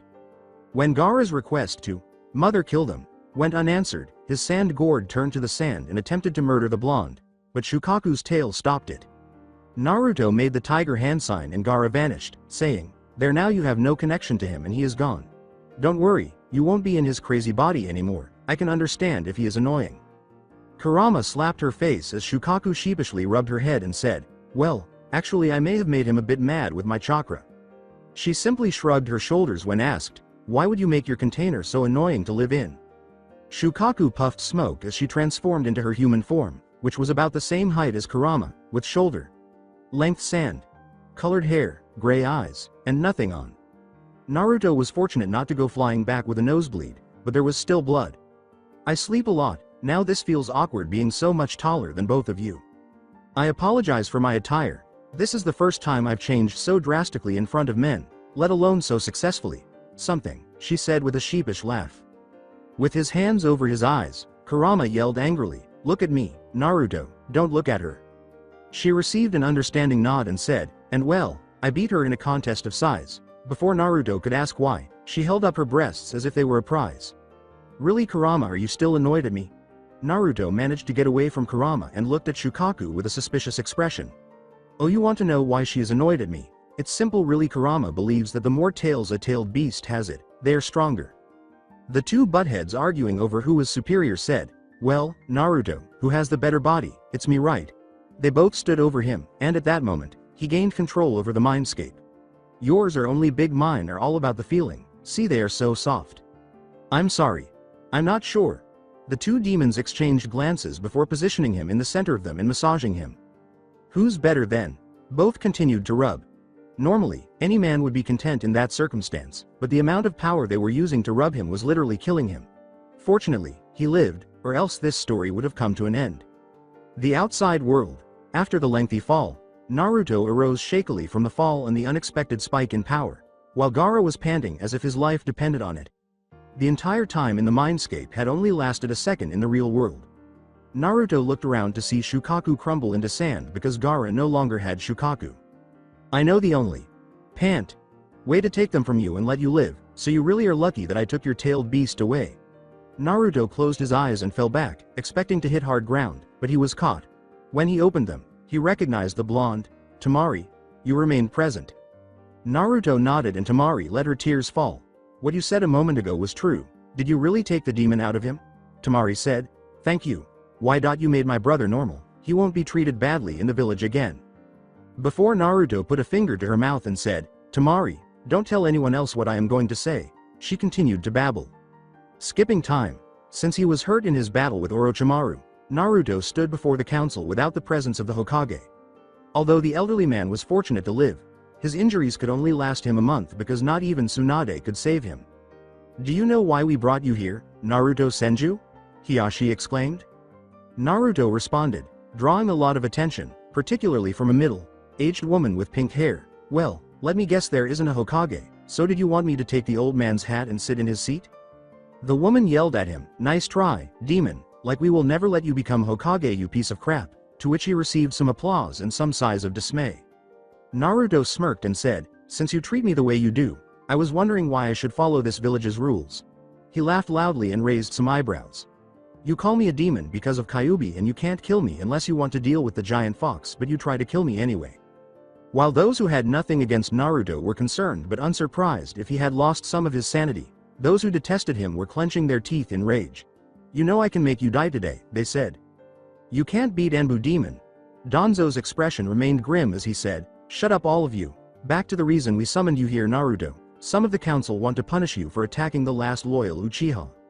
What about Shea Uchiha? She is still loyal and very much Uchiha, said Naruto. It does not matter, we will now give our verdict. The civilians were yelling insults and attempting to stay in the voting booth when someone said, wait, I have an objection. Civilians have no right to meddle in shinobi affairs. Everyone, including the civilians, calmed down and said, okay, if there are no more disruptions, may we end this trial. Guilty, guilty, innocent, guilty, innocent, innocent, innocent, guilty, guilty, guilty, innocent, guilty, innocent. All 13 clans gave their answer. The civilians smiled knowing Danzo was left. Naruto and the Warhawk meet each other's gaze. Innocent. This brought shock to everyone, even the other elders. Danzo looked at them. Although stubborn, they never crossed Danzo and said innocent. Since I am free to go, I will be leaving now. Naruto calmly walked out followed by Tsunade while Danzo had to explain to the other two elders his plan in private. It was the day after Naruto's trial and he was calmly relaxing on a tree branch letting out a few quite perverted giggles. The reason for this was this tree was next to the hot spring, or to be more accurate the naked women bathing in the water, in secret a personal hobby and interest he shared with the toad sage. God, I love these eyes. I can copy this beautiful sight forever. Naruto wiped a little bit of blood from under his nose. Naruto Senju, what are you doing on this youthful day? A new training exercise. He fell of his branch at the loud noise, which was Rock Lee in his nice guy pose with a thumbs up. Unfortunately for Naruto, he fell right into the hot springs. Naruto stood up in the water rubbing his ears. What the hell was that? He shrugged his shoulders before he heard a high-pitched scream. He turned his head to see women in towels hiding their bodies and some of them glaring, cracking their knuckles. Oh fuck. Na.ru.to. He looked over to see Shea walk right up to him. You were dead. He gulped. She threw a punch at him but he dodged, then pushed her away, accidentally touching the wrong area when he pushed her. Backing away from the mob of angry women, he started begging. Please, it was just an accident, it was. Jiraiya. Yay, that's right, he threw me in here so you would not blame him. They all had blank stares. Thinking he had won, he grinned internally. Nice lie, but Jiraiya has left the village about a week ago, so unless he threw you a huge distance it would be impossible. Naruto turned to the voice and ended up face first in her breasts. Since you are my son, I don't mind you seeing me naked, but no way in hell am I going to let you become a pervert. Naruto took a step back only to receive a punch under his jaw, sending him flying into the sky. It's okay Hinata, he is gone now. Hinata appeared from behind Tsunade with a red face.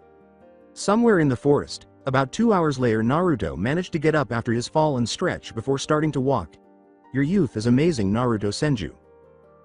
It's you that made me fall of that branch into the hot springs. His eyebrow twitched. Lee bowed. I am sorry for disturbing your youth training, but I wanted to ask a favor. Naruto kept his eyes fixed on Lee. May we fight with our youth? Well, you did kind of pissed me off by shouting at my hiding place, so yes, I will fight you. Lee got into his taijutsu stance.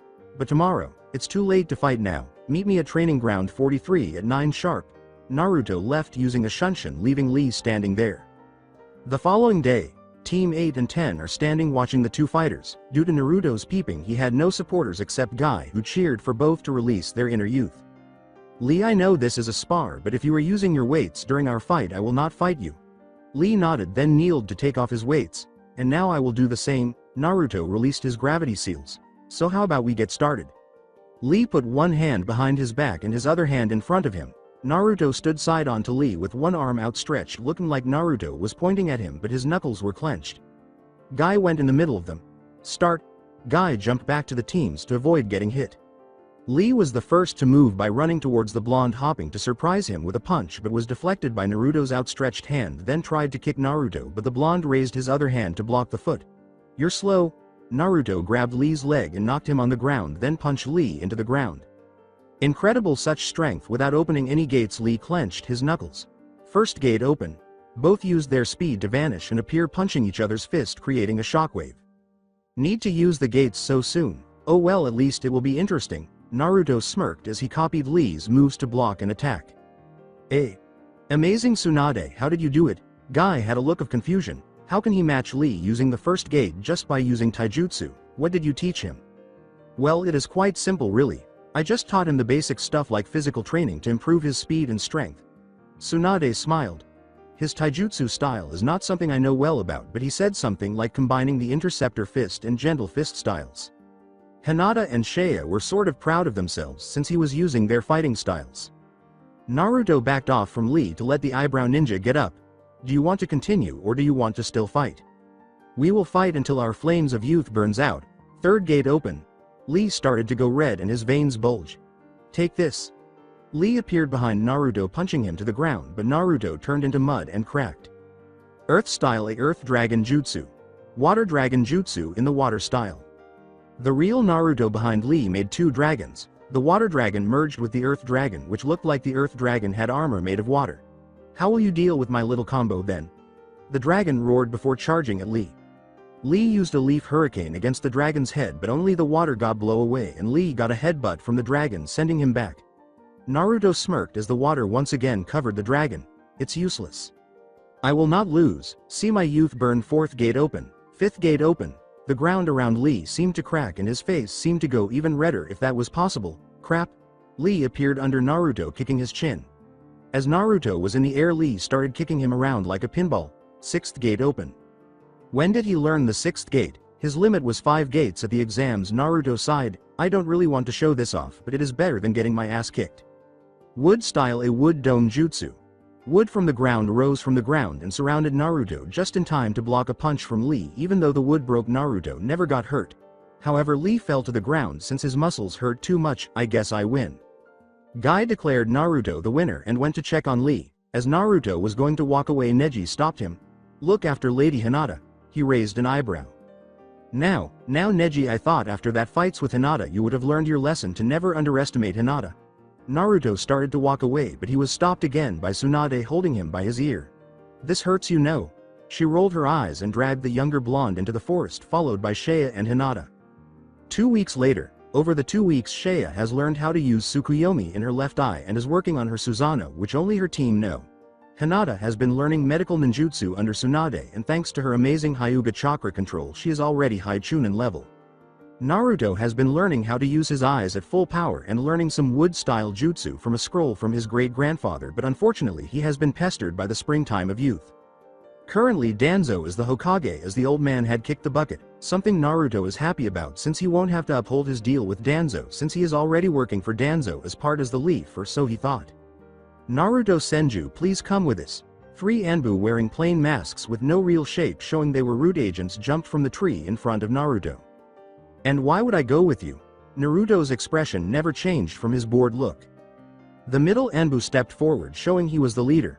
Lord Danzo has requested you so you may begin your training to become a root agent. Naruto nodded. Well, show me the way. Is it the Hokage Tower or your root base?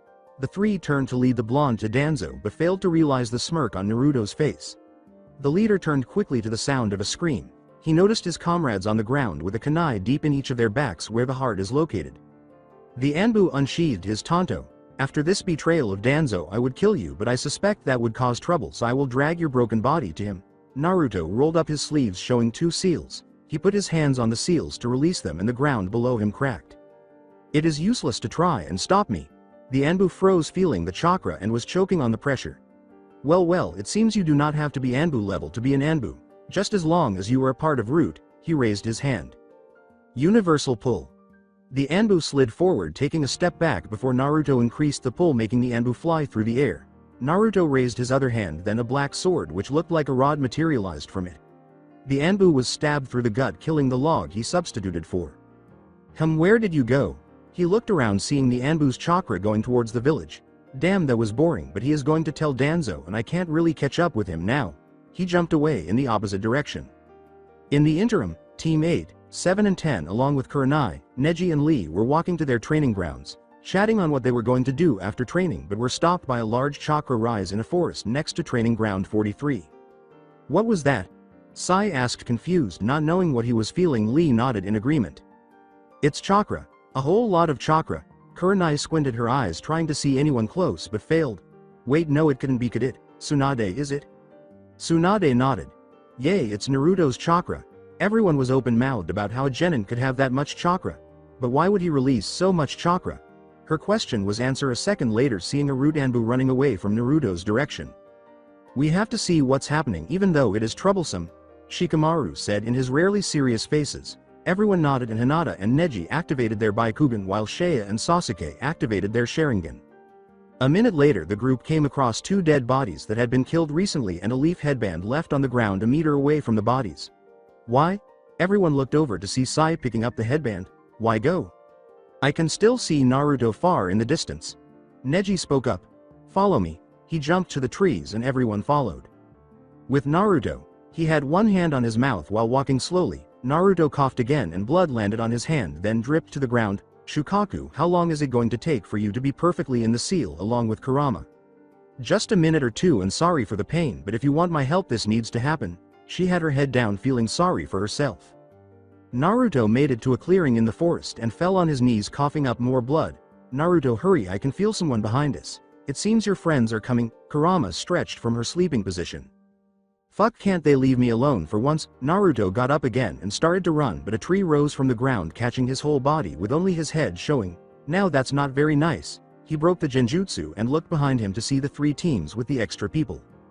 Sorry about that, but it was the only way to stop your movements without hurting you, Kurenai apologized. Naruto. Sai shouted. Where are you going? Did you get lost going back to the village? Naruto chuckled. Stop with the Act 1. No, you want to bring me to the leaf and try to make Danzo forget about me killing 2 of his Anbu. A wolf with 10 tails and the same eyes appeared over him. But no, my hatred is far greater than your love for Ramen Uzumaki. But Naruto, don't you love me, and aren't all of us your friends? Ino and Sakura said at the same time. Naruto shook his head. I don't love fangirls, I hate them. Naruto sighed. To be honest, there are only a few out of you I like and the rest I hate. Out of you I like my team. Lee, depending on how much he talks about youth. Shoji and Shikamaru, you two were my friends in the academy, but we don't have anything in common. He took a long breath. Kurenai, I don't really know you, but since you are a good friend of Tsunade, I suppose you can't be that bad, and the rest of you I hate, so you see I only like 4 or 5 of you. You are wrong with everything except the annoying fangirls. We are your friends. Sasuke added in. I am not going to give a sob story about my life. It is either kill me or let me go, and if you just knock me out and bring me back I won't stop trying to leave. Naruto stared coldly and caught his headband Sai threw at him. Put it on. Naruto raised an eyebrow. I will make you see we are all your friends, and you will put that headband on to prove you are a leaf shinobi. Naruto looked down at the headband on his hand. Thanks, Sai. He clenched his hand and broke the metal part of the headband. Whoops, I guess I am no longer a leaf shinobi. He dropped the broken headband on the ground. Naruto, I don't know what you have planned, but can I come with you because Lo. Love why.you. Hinata began her stuttering after weeks of learning not to. Naruto was going to answer, but Shea shouted out, Hey Hinata, what are you doing? I was going to go with him on a romantic journey with him, just the 2 of us. Everyone's sweat dropped while the 2 girls walked to either side of Naruto. To be honest, I was going to leave the village when the rest of my family and Dan died in the war, and now I guess this is my chance. Tsunade sighed, and if on time a puff of smoke appeared showing the legendary pervert Toad Sage. Tsunade, do you really want to leave the village over a reason like that, or is it something else? Before she could answer, he interrupted her. There is no reason you should follow your son. You are the mother and he is young. It's your job to put him on a good path in life, but you encourage him on the wrong path. Tsunade looked down, unable to answer. Naruto coughed. Jiraiya, correct. The Toad Sage turned his head to the blonde. May I ask, who are you to decide if someone is going down the wrong path? You are not a god or anyone special. You are just a perverted old man who wasted his life, so do not question anyone else's choices. Don't insult pervy sage. Sai made a clone which moved his hands above the real size palm and a blue ball appeared. Rasengan. Chidori. Lightning gathered in Sasuke's hand and both Sai and Sasuke charged at Naruto, who sighed. You two never learn, do you? Naruto caught their wrists but skidded back at the power behind the charge. The Sai clone had thrown his kunai at Naruto's head and it made collision. His head went back, then back to normal. Many eyes went wide as Naruto had caught the kunai between his teeth and blood dripped out at the corners of his mouth. Naruto threw the duo back only to dodge a chakra blade but got a small cut on the cheek. You are mine, Senju, after what you did to me at the exams. Asuma had a frown on his face. Naruto lost all expressions as well as his and his team's movement. They all looked down to see a shadow stretching from all the way behind them. You have improved, Shikamaru. To get Tsunade as well in your shadow must have used a lot of brainpower to pull that off, but Naruto clapped. You must have physical strength to hold the shadows, and mine is far greater than yours. All it does is slow me down a bit. Naruto bit his thumb and Jiraiya and Tsunade did the same before slamming their hands on the ground, removing the shadows. Calling forth jutsu. 3 puffs of smoke appeared, 1 toad, 1 slug and 1 fox. For a second everyone went pale seeing the fox, thinking it was Kyuubi, but was reassured by the Jonin who saw the number of tails. Well, I am sorry I have to do this, Tsunade, but you must stay in the village even if by force. Bunta oil. The massive toad shot oil and Jiraiya shot fire. Sage art toad flame stream. Your fire is nothing to me. Kitsune are not just good in foxfire, but we are also immune to fire. Kuyu used his tails to block the stream of fire. Kitsune fire a flame bomb. Kuyu created a ball of fire above his mouth and fired it at the toad, but was blocked by a water bullet which created a lot of steam covering everyone there and some of the surrounding forests. Team 8 appeared on the ground except Tsunade as she was fighting Jiraiya. Shea activated her M's. Naruto went into one-tail state and Hinata's Byakugan intensified enough to see the pupil, then the 3 split up. With the exception of Sakura and Ino, who were too afraid to fight, Naruto accompanied Kurenai, Asuma, and Shikamaru. Shea accompanied Sasuke, Sai, and Rock Lee. and Hinata accompanied the others. With Shea, Sasuke frowned, obviously irritated. How could you, a failure in our clan, achieve those eyes before me? Answer me. I am the head of the Uchiha clan. Are you saying that you are better than me just because the council said you were head of the clan? She asked with a Uchiha smirk. An orange skeletal form covered her, and then skin appeared on it. Now before you say you are better, try beating my Susanoo. Susanoo punched the ground where Sasuke was, but he barely avoided it. Fireball jutsu in the fire style. Sasuke did nothing to help Susanoo when he blew a fireball. Jutsu Shadow Clone. Tensei lunged at Shea, but Susanoo swung his hand to destroy all the clones, sending Sai flying to be captured by Neji. We need to come up with a plan, Sasuke said, and Sai nodded. With Hinata, Tenten threw weapon after weapon, but Hinata simply hit them away as he skillfully dodged Choji's blows and struck his chakra points, leaving just 10 to close. 0.64 palms, 8 trigrams. Due to Tenten's low taijutsu speed, she was unable to dodge Hinata's blow, which closed all of her chakra points as she ran past Choji. Jutsu for expansion. Take this. Choji threw his fist at Hinata, who again ducked and struck his chest with the tips of her fingers. It's over. His blood came out. I hit the last of your chakra points and I have hit your lungs. You might die or live. I don't know, but I know you can't fight anymore. With Naruto. You know you could let us go without any trouble. Naruto shied away from another chakra blade, resulting in yet another cut to his cheek. Like, we will let you go, demon. I let you be before, but after you put me under genjutsu and embarrassed me, I decided I will kill you. Asuma yelled. Come on, Kurenai. I want to know, Kurenai, are you like him, delusional with your hate that you blame me instead? Do you hate me for who I am? Naruto asked, making eye contact with Kurenai. Naruto smiled slightly at Kurenai's response, and she stammered, "No, I don't hate you." He narrowed his eyes and said, then do you hate people who attack me for a reason like Kyuubi? She responded with a brief statement, no, I actually hate people like that. To be honest, you seem like a nice boy who got misjudged. Hey Kurama, do you think she's lying? There is very little chance that she is lying to you because she has no animosity toward you. I don't do this often, but Kurenai, I will give you a one-time offer. Join me and go to somewhere where everyone is equal and they do not judge you for something that can't be helped. Naruto gestured for her to take the offer. Or stay with the leaf, that will use you then throw you away when they're done, but I understand if you want to stay there. Do you really think Kurenai would go with you, scum? Asuma asked, clenching his teeth. Asuma appeared shocked to see his crush accompany the demon, but Kurenai looked down before meeting his eyes directly. I will go with you because I believe there will be some good in the world, but I still will not harm my friends, okay? Kurenai said. Naruto whistled, your choice, and Kurenai and Team 8 landed behind him. Let's end this, he said, tossing 3 smoke bombs onto the ground for cover. Wood emerged from Naruto's back, and he gently touched his team, telling them not to worry, everything was planned. These clones will cover our escape, was said by Naruto as the wood that emerged from his back began to transform into copies of the girls and himself. Shea sighed, hey, we can make clones too. The others nodded in agreement. They all leapt into the trees to depart after saying, first off, we have to go before the smoke goes. The clones then engaged in combat. Now that I think about it, those were not your typical clones.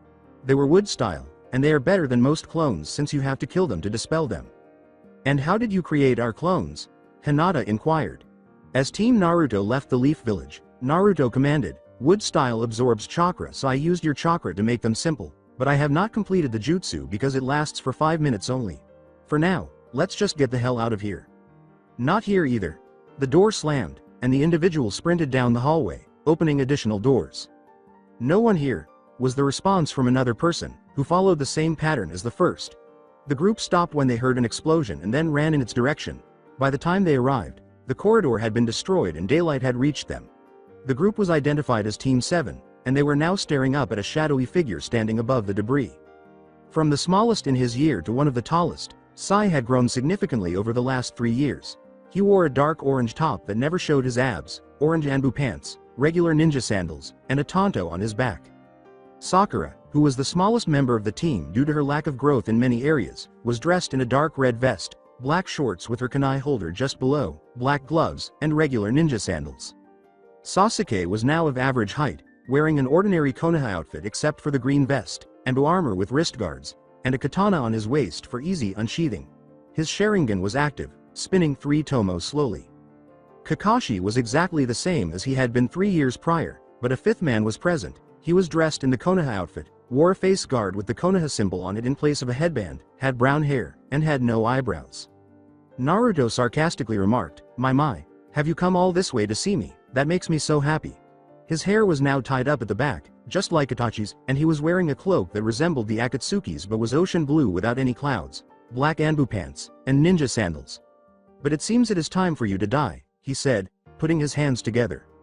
Wood constriction jutsu, or wood style, while Sasuke, Kakashi, and the other man were able to avoid the wood that sprang from the ground. Sai and Sakura were caught. The man used the same sign as Naruto and said, Kakashi, Sasuke, I've got them take care of Naruto. The wood gradually released Sai and Sakura, while Sasuke and Kakashi leapt to knock him out but had to avoid a wave of chakra. You could have at least told us where you had gone. Hinata, who is now almost as tall as Naruto and has grown out her hair, walked behind him. It's not fair if you do all the fighting, Naruto. She wore a white battle kimono that was tight on her body but baggy on the sleeves, and she had bandages covering her breasts to protect her modesty and to stop them from bouncing so much when she fights. She also wore regular ninja pants and sandals. Sakura felt as though her soul, more especially, her chesta, was being destroyed when Hinata saw her. She followed her and began making fun of her, saying things like, Oh, what's wrong? Sakura, still a fangirl with no boyfriend, what a shame. She purposefully put her arms under her chest and pushed them up, saying, Sorry Sakura, but men like bigger chests compared to washboards, isn't that right, Naruto? She turned to him seductively. He simply glanced at Hinata and said, If you're asking me which of the two of you's breasts I like better, it's obvious, isn't it? He then pointed to Sakura and said, She doesn't even have a pair of breasts yet. Sakura was now furious and jumped at Naruto, trying to punch him, but he was surprised when she managed to push him back a little. Sakura struck him in the face once more, saying, You're not the only one that learned the chakra fist technique, Naruto, but he showed no interest. I am not a weak fangirl anymore, Sakura said. He punched her away, creating a crater in the ground. People like you should just die, he said. That may be so, but the technique you used is useless against a master of the technique. Although it is understandable since you probably learned it from a scroll, correct? Naruto pulled out a shuriken, blew on it, creating wind around it, and then threw it at Sakura. Wood prison jutsu, or wood style. Sakura's feet were locked in place by wood, so she closed her eyes and waited for a blow, but when it never arrived, she opened them to see Sai using his Tonto and wind release to block the shuriken. You okay, Sakura? And don't worry, Sakura, I like your chest the way it is, Sai said, ruining the moment. Enough is enough, Naruto. You and the rest of your team are coming back to the leaf with us now, Sasuke said as he ran behind Naruto and stabbed him in the shoulder with a chidori. As Naruto turned to wood with paper bombs covering him, Hinata jumped away and said, Oh, am I now? Are you sure about that? Sasuke avoided most of the damage, but he did sustain a small burn on his arm from using chidori, so he said, I'm sorry to cut this meeting short, but I guess I have to be going now or mother would be very angry. Sai had stepped in to block their way, saying, Even if I have to break every bone in your body, you are not going anywhere except your home in the Leaf Village. She nodded and charged at him at a speed that only the Sharingan and above could see, hitting him in the chest. After a moment of inaction, Sai collapsed, unable to move. Hinata, you can have fun now. Let's go, Naruto. Both leapt out of the group, leaving Sai coughing up blood all the time. Since Sai and Sasuke required medical attention and Kakashi and the man known as Yamato couldn't defeat all of Team 8 and Kurenai at once, Team 7 was forced to withdraw after Naruto and Hinata left. No, we can't give up now, we're so close. This is the first time we've seen them in 3 years, the team said. Sasuke crossed his arms and gritted his teeth, thinking to himself, Shut up, Sai. You got easily beaten by the supposedly weakest member of the team. Do you really think we can beat them without most of us dying, you dope? Sasuke is right, Sai. It looks like we would need more than one team to take them down, or even a team for every member, and with the threats against the village we can't do it, said Kakashi, putting his hand on Sai's shoulder and saying, Don't worry, we will get them back eventually. Sai was about to reply when he interrupted. Sai smiled and made everyone smile, saying, Yeah, all the rest of Rookie 9 and Team Guy will help us get them back. In the mindscape of Naruto, Naruto was jokingly fleeing from Kushina, a redhead who had injured her son, while she swung her sword back and forth. Rewind. 2 months ago. Alright, Naruto, to move on to the next level, you must fully unlock the seal. By doing this, I can send more chakra much more quickly and easily. Naruto was currently learning how to control demon chakra in its advanced form. And how do I do that exactly? Kurama laughed nervously. See the paper seal over there next to the pipes that carry chakra. Take it off, but be careful. I know there is a failsafe in case it gets taken off by mistake, so be careful. What the hell, how can there be others here? Naruto asked as he casually approached the seal and was lifted off the ground by the water. And off it goes. He grabbed the seal, but two figures stopped him and carried him to the ground. A man with blonde, spiky hair, dressed as a Konoha shinobi and sporting a white coat with the fourth Hokage on the back, said, "Don't worry, we are not here to hurt you, we just saved you." Kushina answered naively, "Yeah, we saved you. Where are our thanks, you know? You prevented me from releasing Kurama from her cage entirely." Naruto sighed, humming, "But we are like best friends. She said we could chase rabbits and stuff." He pretended to be innocent. "Sure, but can I ask you a question?" He smiled at Kushina. "Are you retarded or something? Why would you trust a demon fox?" Kurama snarled, "Hey, I am very trustworthy, now could both of you just leave?" They began hurling insult after insult as Minato perspired and watched without intervening or facing the wrath of a woman, not even realizing that Naruto simply approached the seal, tore it off, and then walked back next to Minato. "I was just wondering, fourth, how you survived as long as you did with a wife like that. I just don't know how it is possible," Naruto replied. Minato raised his hand. "Well, let's just say I had a gift of escaping an angry woman," and laughed. "Are you asking me this because you have a girl you like that has the same temper as Kushina? Don't worry, I will help in any way I can." Naruto quickly came up with an excuse. "Well, it's kind of awkward, but you know how the Senju clan is said to be elite?" Minato replied. "Since I was one of the only male future heads, all the other clans are putting pressure on their daughters to get me, and well, some of the girls have gone too far with it by tying me up and doing stuff." With tears streaming down his cheeks, Minato embraced him and said, "Don't worry, you are just too young to understand how lucky you are." Kushina and Kurama were on the verge of tears when Naruto's hand landed in his chest. Kushina was stunned, and Kurama was laughing savagely, asking, "Why?"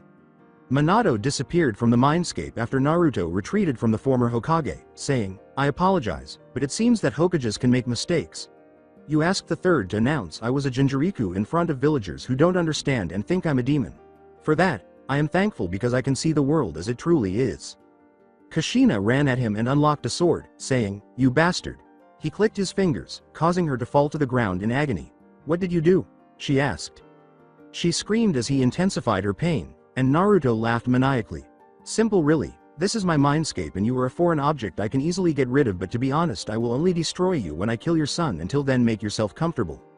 End of flashback. When Naruto opened his eyes, he saw Tsunade, Shea, and Hinata sleeping while Kurenai stood guard. Naruto had left his mindscape to avoid Kushina, and he would never forget the rage of a mother after injuring her son. The only difference between Tsunade and Kurenai was that Kurenai was more trusting. Shea, on the other hand, had grown hair like Kurenai and breasts like Hinata because they had both been on the miracle diet that Tsunade had told them about. She wore wrist guards, shorts with bandages, average ninja sandals, and a band around her breasts that exposed her shoulders and stomach. When he was trying to get away from Kushina's wrath, the girls had made themselves comfortable. Tsunade was on his right, Hinata was on his left, and Shea was on top. Naruto tried to pull them away, but he heard moaning. He turned to face Hinata, who had his entire arm in her kimono, and then he paled, thinking, "How the fuck did I not notice?" He turned to his right, thinking, "Well, at least she doesn't have my arm in there." He then looked to see if Shea was doing anything, but she was lying normally. "Okay, this is too much for one guy to handle seriously, these girls are going to drive me crazy," Naruto said. After attacking Naruto and Hinata a week ago, Team Kakashi and Team Azuma are now in the Sand Village on a rescue mission for Kage Gaara. "Are we there yet?" Sai asked, wiping his sweaty head. "I agree completely, all this traveling in the desert is such a drag," Shikamaru murmured. Sakura yelled at them, "Will you two lazy asses shut up? It will only be a minute or two before we get there." With a scowl, Ino said, "Sakura is right for once, look, the village is in the distance." The two grunted in response. Without even glancing in their direction, Sasuke said, "Sakura, Ino, you are more annoying than them, so shut up," effectively cutting them off. Village of Sand, Sakura and Ino were doing everything they could to use medical ninjutsu to find a cure for Kankuro, who was poisoned and currently in a hospital bed. You know what happens in canon. In order to locate Gaara, Team 7, 10, and Tamari were now pursuing Pakun, a ninja dog summoned from Kakashi. "Watch out!" Sasuke yelled, causing everyone to leap back in time to prevent an explosion. A female voice said, "Sorry, but we can't have you interrupting right now." "Who are you and what is your purpose?" Azuma asked, pulling out his trench knives.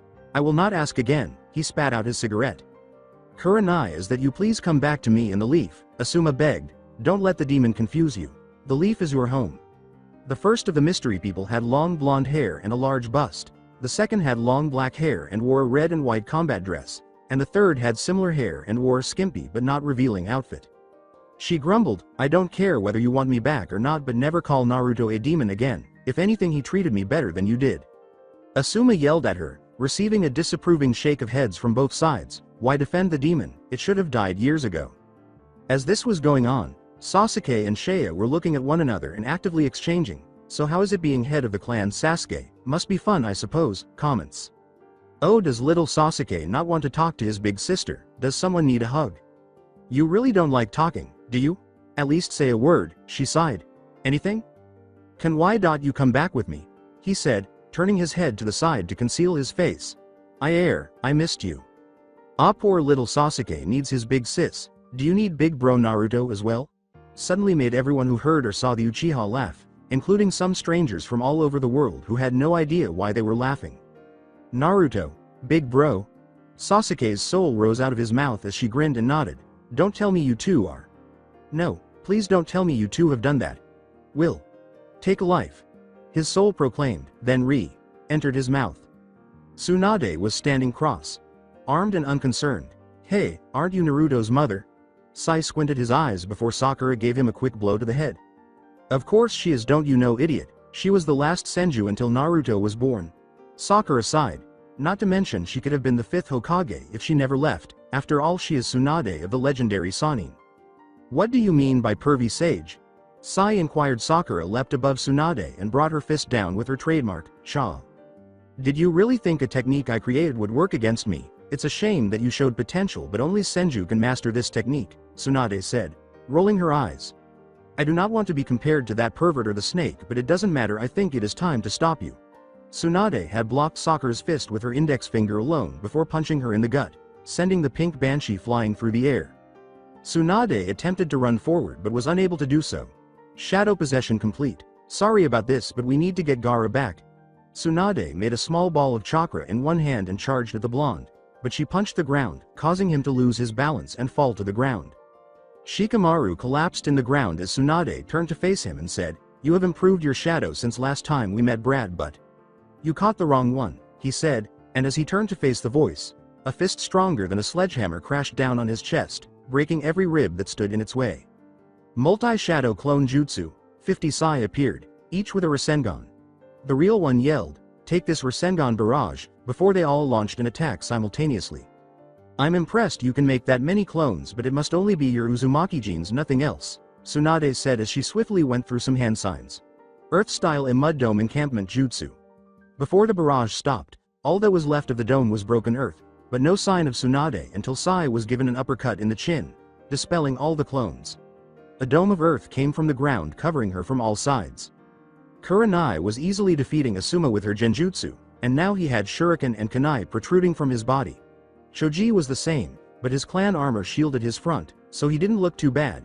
Ino, on the other hand, only sustained minor scratches after dispelling the genjutsu more quickly than the other two, but not quickly enough. Kurenai said, Give up, you can't beat me, as she turned invisible with her genjutsu. This game of yours is over, Asuma said, cutting her cheek with his knives. I will never give up until you are by my side again and that demon is dead. He stabbed her stomach, but she turned into a log with paper bombs. Shit. He backed off, placing his arms protectively in front of his face. Asuma-sensei, no. Choji and Ino yelled. Asuma turned to see Kurenai stab him in the throat, but he didn't notice. Instead, his eyes stared at her, struggling to keep open. She withdrew the kunai from him, allowing the bearded man's lifeless body to fall to the ground. I have nothing against you because you still believe Naruto is a friend, but just go back. Naruto does not want to go back. Choji and Ino froze, not listening to what they wanted to do, instead crying as they stared at the dead body in front of them. I told you not to call the one I love a demon, but instead you wanted to kill him. It's funny, if you never spoke negatively about Naruto, then this would not have happened to you. Burn in hell, Asuma Sarutobi. Now that Shea has activated her Ms, Sasuke has activated his normal Sharingan, and Kakashi has raised his headband. You want to bring me back, do you? Well then, she said, disappearing and then reappearing behind Sasuke. Go on, try it, she said, turning around as they both tried to hit each other with swords in their hands. Shea kicked him in the gut, sending him back and causing his lungs to suffocated by a large skeletal hand. Fire style a dragon flame jutsu. Sasuke inhaled deeply before extinguishing the dragon. Shaped fire. Fire style a grand fireball jutsu. Kakashi's fireball combined with the fire dragon, becoming twice as powerful. The fire burst upon impact, filling the air with smoke, which dissipated as the Susanoo transformed into its second form. The Susanoo began swinging its swords at the two ninja, saying, "You don't have a chance of beating me with such weak resolve. Itachi showed you how to get this power but you refused to take it." The second form had dark orange samurai armor that seemed to swirl around it, and each hand held a sword made of fire. "And that is why you will never beat me or Itachi ever." The duck. Haired Uchiha nodded when Kakashi called out to her, "Sasuke, distract her for a minute, I want to try something." Susanoo now turned to Kakashi, even using its hidden arms to make a total of 4, saying, "It's not smart to say something like that out loud, you know." The lightning went all the way through the sword, creating a shallow cut in the Susanoo. Sasuke jammed his sword into the Susanoo, saying, "You better not take your eyes off me because you might die because of it." Shea merely shook her head when Kakashi yelled, "Sasuke, I'm ready." Sasuke leapt next to Kakashi as Shea gazed around in boredom, but her eyes widened upon realizing that Kakashi had never had a Sharingan eye but rather an MS. Kamui. The top of the Susanoo began to twist in a vortex. "This power is something you can never have, Sasuke," said Kakashi, before the vortex could fully engulf the Susanoo. Shea locked eyes with Kakashi. Tsukuyomi. Kakashi then fell to the ground in 5 seconds.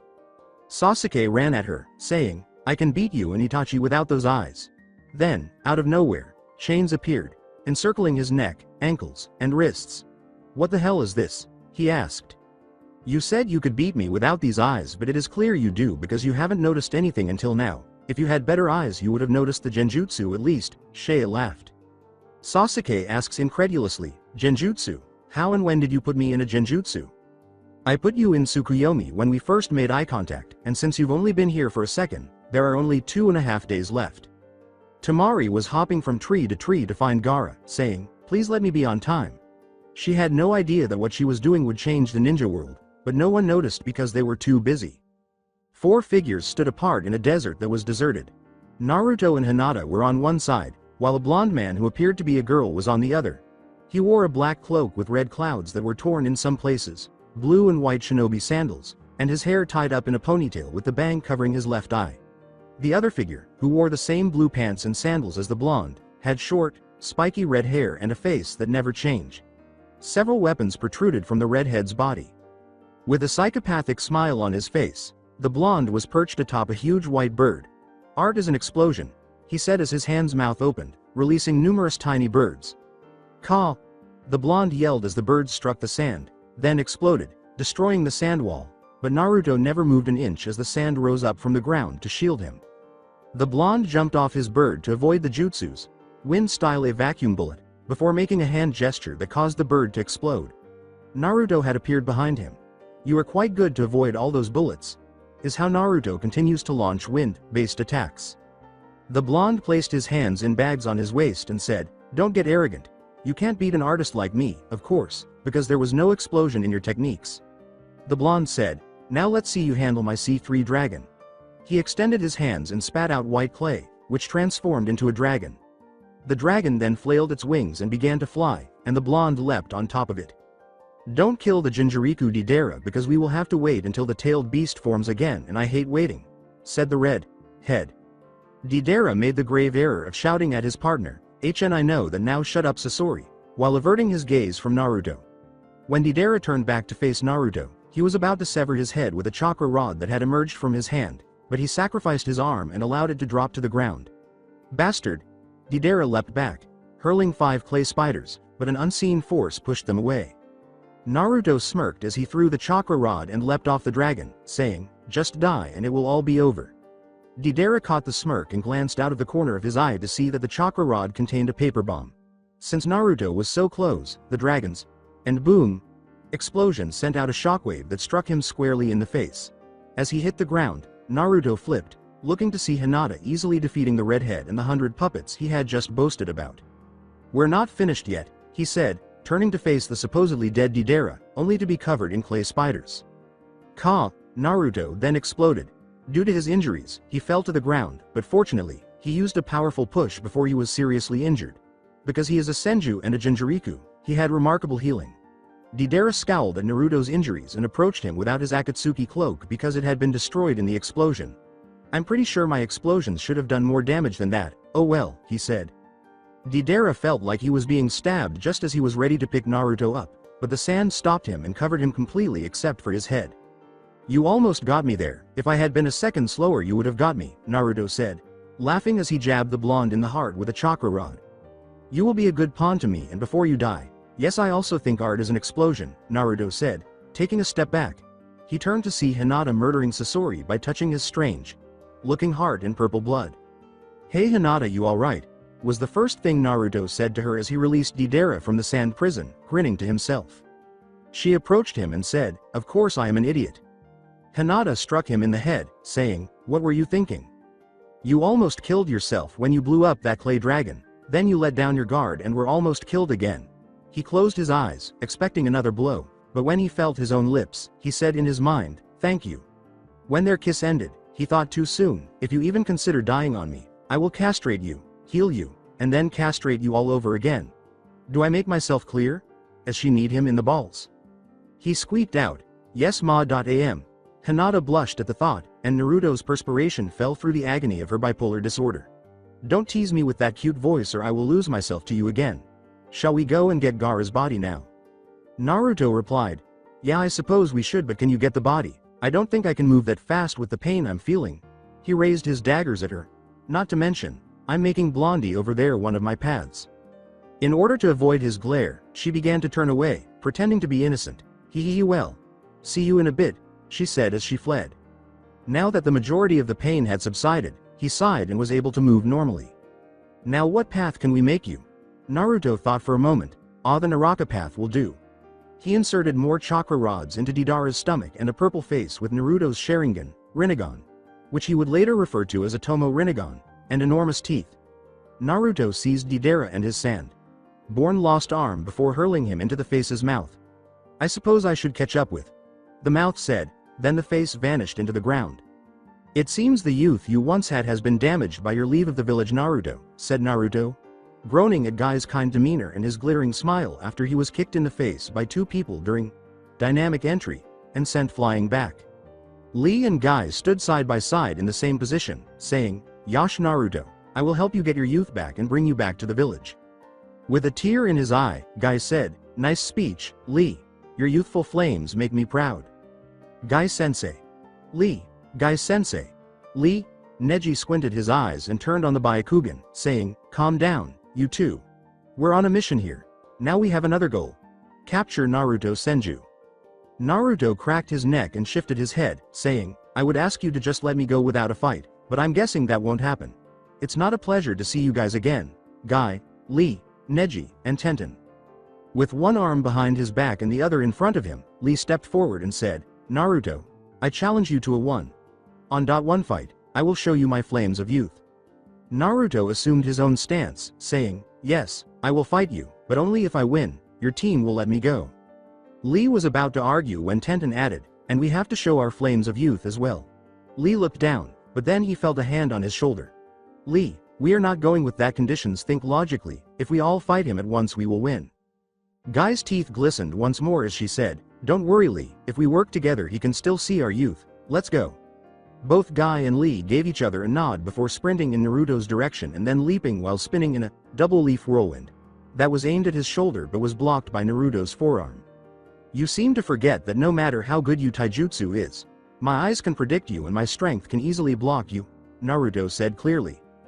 Neji charged at Naruto, but Naruto grabbed him and threw Guy and Lee at him. A chakra rod emerged from his hand, and he attempted to stab them, but he leaned back to avoid the kunai and shuriken that passed by. "How about you try and block me then?" Neji said. "Nice dodge, but you can't stop this one," Tenten said with a smile and a high jump. He raised an eyebrow as she produced a scroll, and when she opened it, the object threw itself at him. Since the object was a giant shurikena, a shuriken that was twice or even more enormous than Hiwasa, it was his turn to smile. The shuriken appeared to move in slow motion as it came to a halt in front of him before launching itself back at her. "I can't stop the shuriken, eh?"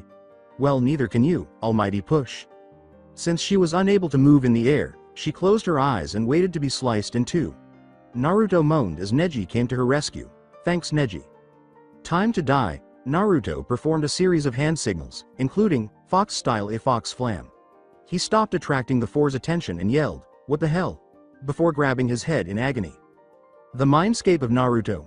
Naruto was facing a woman or a 3D shadow of one, with the only aspect of the shadow that wasn't a shadow being her eyes, which were the same as his. Kurama and Shukaku were shackled to the ground and unable to escape. Who are you and how did you get into my mindscape? So rude how you cannot know yourself. You and I are one and the same. The shadow laughed. You can call me Naruto if it suits you. Naruto walked past her and said, "This is my mindscape so I can control all. No one can beat me here." He waved his hand to the side, breaking the chains that held Kurama and Shukaku. Myself? I don't think a person has another copy of themselves inside them, not to mention I'm a guy and you are a girl.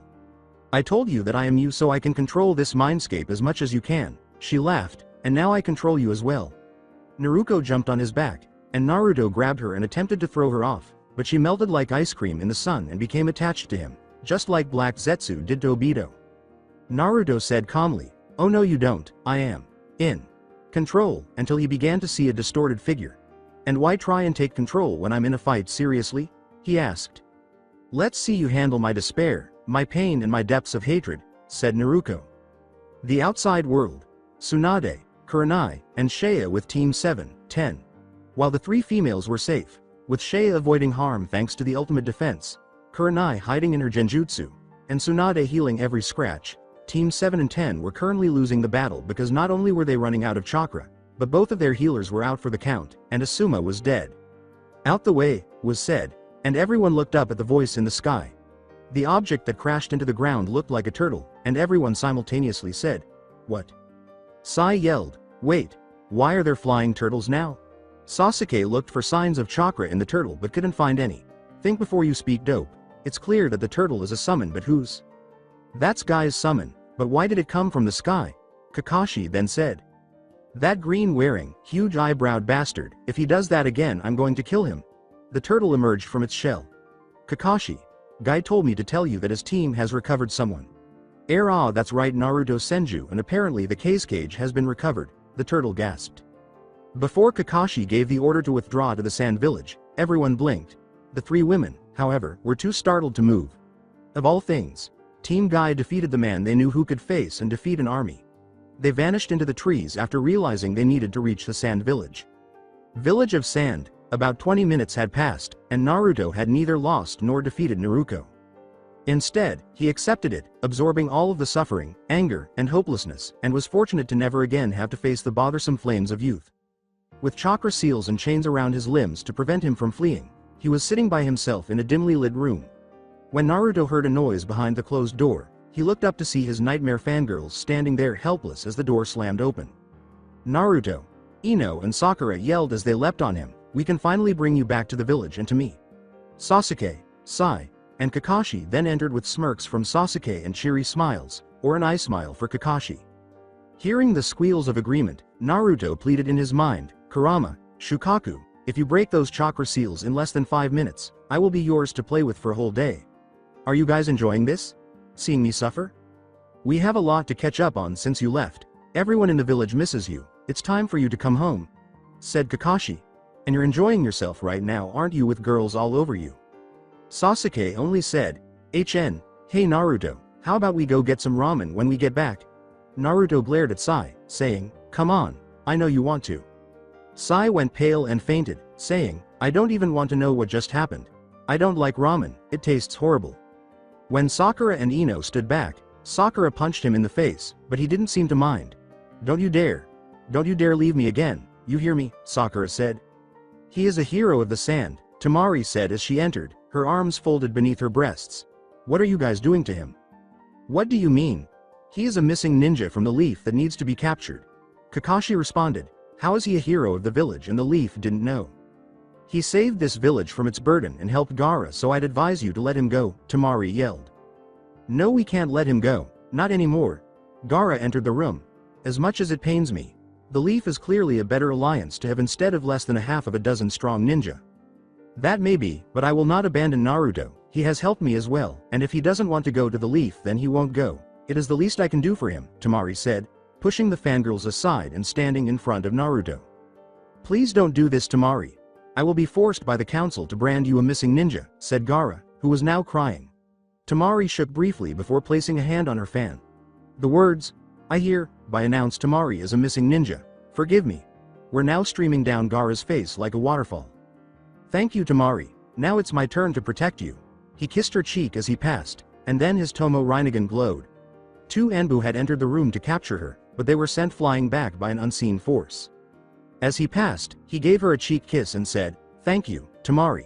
Now it's my turn to protect you." His Tomo Rinnegan then glowed. As the rest of the room was destroyed by an unseen force, Naruto pulled Temari to his chest and said, "I am disappointed in you, Gaara, after all I have done for you. Oh well, no hard feelings, but I am going to destroy your village. Almighty push." Naruto leapt out of the wrecked room to where everyone had landed. And Temari hid in the shadows but continued to watch him. "Stay close to me or escape if you can, Temari." A random sand ninja ran to see what was happening and exclaimed, "What the hell was that?" "Our treaty is over." Naruto slashed the ninjas' necks from behind, causing them to collapse to the ground in death. Tsunade, Shea, Kurenai, and Hinata were running toward him when he turned around and said, "Naruto, we thought you got captured." Temari emerged from the shadows and stood a few meters away, saying, "Don't worry, he is fine now. But shouldn't we get away from the village?" As they all began to hover above the ground and then soar high enough to see the entire village, Naruto said, "I said I would destroy this village and I intend to do it right now." "What's happening? How are we flying?" "Today the hidden sand will be removed from the map," Naruto sighed, putting his arms out in front of him.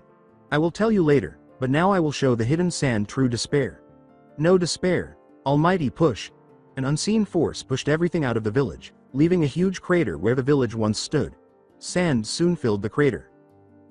What the fuck face was put on by everyone as Naruto's team hit the ground. Fortunately, only minor injuries were sustained by teams Kakashi, Asuma, or Shikamaru. "Do you mind finding any other survivors and killing them while I take care of these guys?" Naruto asked his group. They immediately left on their search after hearing the statement, "Sure, but you owe us a lot of your personal time." "Naruto, what are you doing? The sand are our friends," Sai yelled. Naruto smirked savagely and said, "But first I will kill the ones you care about most. They're your friends, not mine, and now I think it is finally time you died. This encounter will be the last time we meet." Naruto was then covered in red chakra and had 9 tails waving behind him. "So how do you like my Jinchuriki cloak?" he asked. Lightning blade. Kakashi lunged behind him, attempting to kill him, but was knocked back by one of the tails.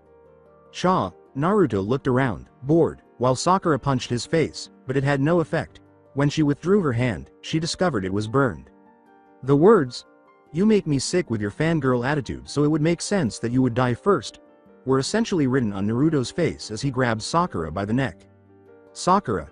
They yelled as they ran to her aid, but it was too late, and Naruto broke her neck before letting her fall idly to the ground, which caused Naruto to chuckle ominously.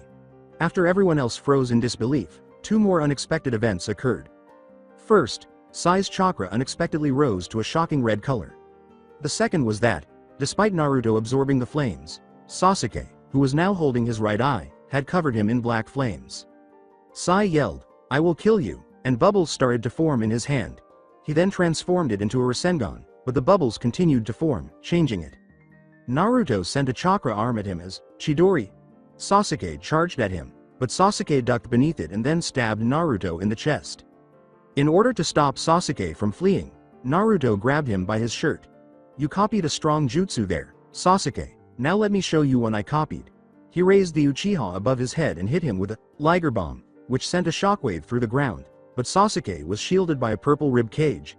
He leapt back as Susanoo attempted to strike him, saying, "So you can use the basic Susanoo impressive, but you are still too weak. Die."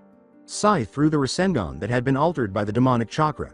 He had 3 tails instead of Naruto's and was now covered in red chakra.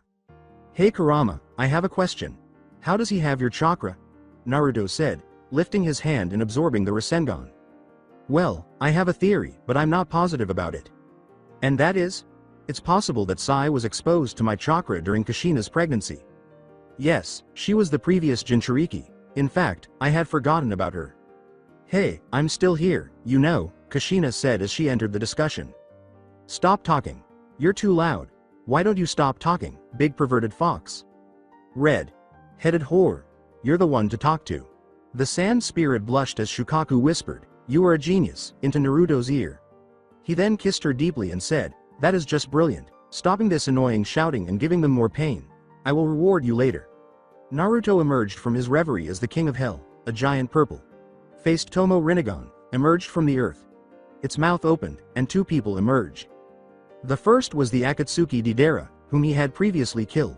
However, he now wore a regular black cloak instead of the Akatsuki one, and all of his wounds appeared to be healed, including the one where his arm was attached. The second person was a woman who also wore the same outfit as Deidara. The woman had long red hair and stood about 5 feet 8. Both of the figures had the same ear and lip piercing and the same Tomo Rinnegan. I'm back, you know, the redhead shouted. No, it can't be. Kakashi gulped. It's Kushina, but she died years ago. How she can still be here? Oh Kakashi, are you feeling okay? There seems to be a lot of irony in the air. Naruto spoke. Can you do it? Can you kill your sensei's wife? How did you? Simple, I asked her myself, and we have met before in the seal. Naruto glanced at Kushina. Kill him. Kushina charged forward, unsealing a sword sealed on her wrist. Are you just going to let her kill you, sensei? Sasuke went in front of Kakashi with his sword raised to block the attack. Kakashi just blinked, trying to register what was happening. Snap out of it! Sasuke shouted. Sorry, Sasuke. Kakashi charged up a lightning blade in his hand and attempted to stab the redhead, but an invisible force pushed him and Sasuke back. Back with Naruto. Currently Naruto has pinned Sai down with chakra rods and had his hand on Sai's back. I will be taking that chakra back now. The Jinchuriki cloak around them both disappeared as Naruto started to absorb the chakra. There's quite a lot of chakra for just an exposure, Kura-chan. Well, I am the strongest of the tailed beasts after all and have the largest chakra reserves, Kurama boasted while laughing. You forgot you also have the smallest breasts, Shukaku added. Yeah, I have the smallest. You bitch, just because you have the largest out of all of us, you are just begging to be milked like a cow that you are, Kurama screamed. True, Naruto couldn't help but milk these melons. Remember when you had that long sleep after using your chakra? Yeah, so what? Naruto actually begged me to titty fuck him. I still remember it now. He was really horny and it was me that he chose because he loves me more. Shukaku, we agreed to keep that a secret, Naruto said, making her nervous. Then he remembered Kurama. I'm sorry for not telling you that she titty fucks me every. He now could feel the glare sent at him even though she couldn't see him. Night. Why am I never involved in this? Kurama demanded. I did try to wake you a few times, but I can never wake you because you are such a deep sleeper. Naruto mentally shook. How long has this been going on for? About 3 weeks since Shukaku came into the seal.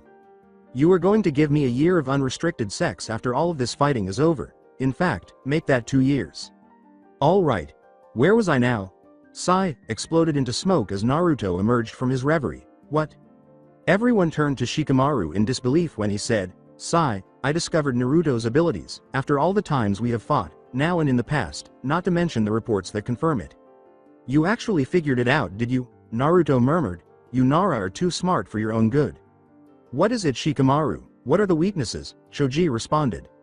It's simple when you think clearly. Firstly, due to the reports, he can summon multiple things. Second, he can absorb all long-range ninjutsu but not close range, like when Sasuke used his Chidori. Third, he can repel and attract objects, but it has a time limit depending on how strong it is. Ino questioned. Wait, how do you know that? Let me explain, Shikamaru said. In the past and a while ago he could use it multiple times after a few seconds, but after his big attack he can't use it or he would have used it.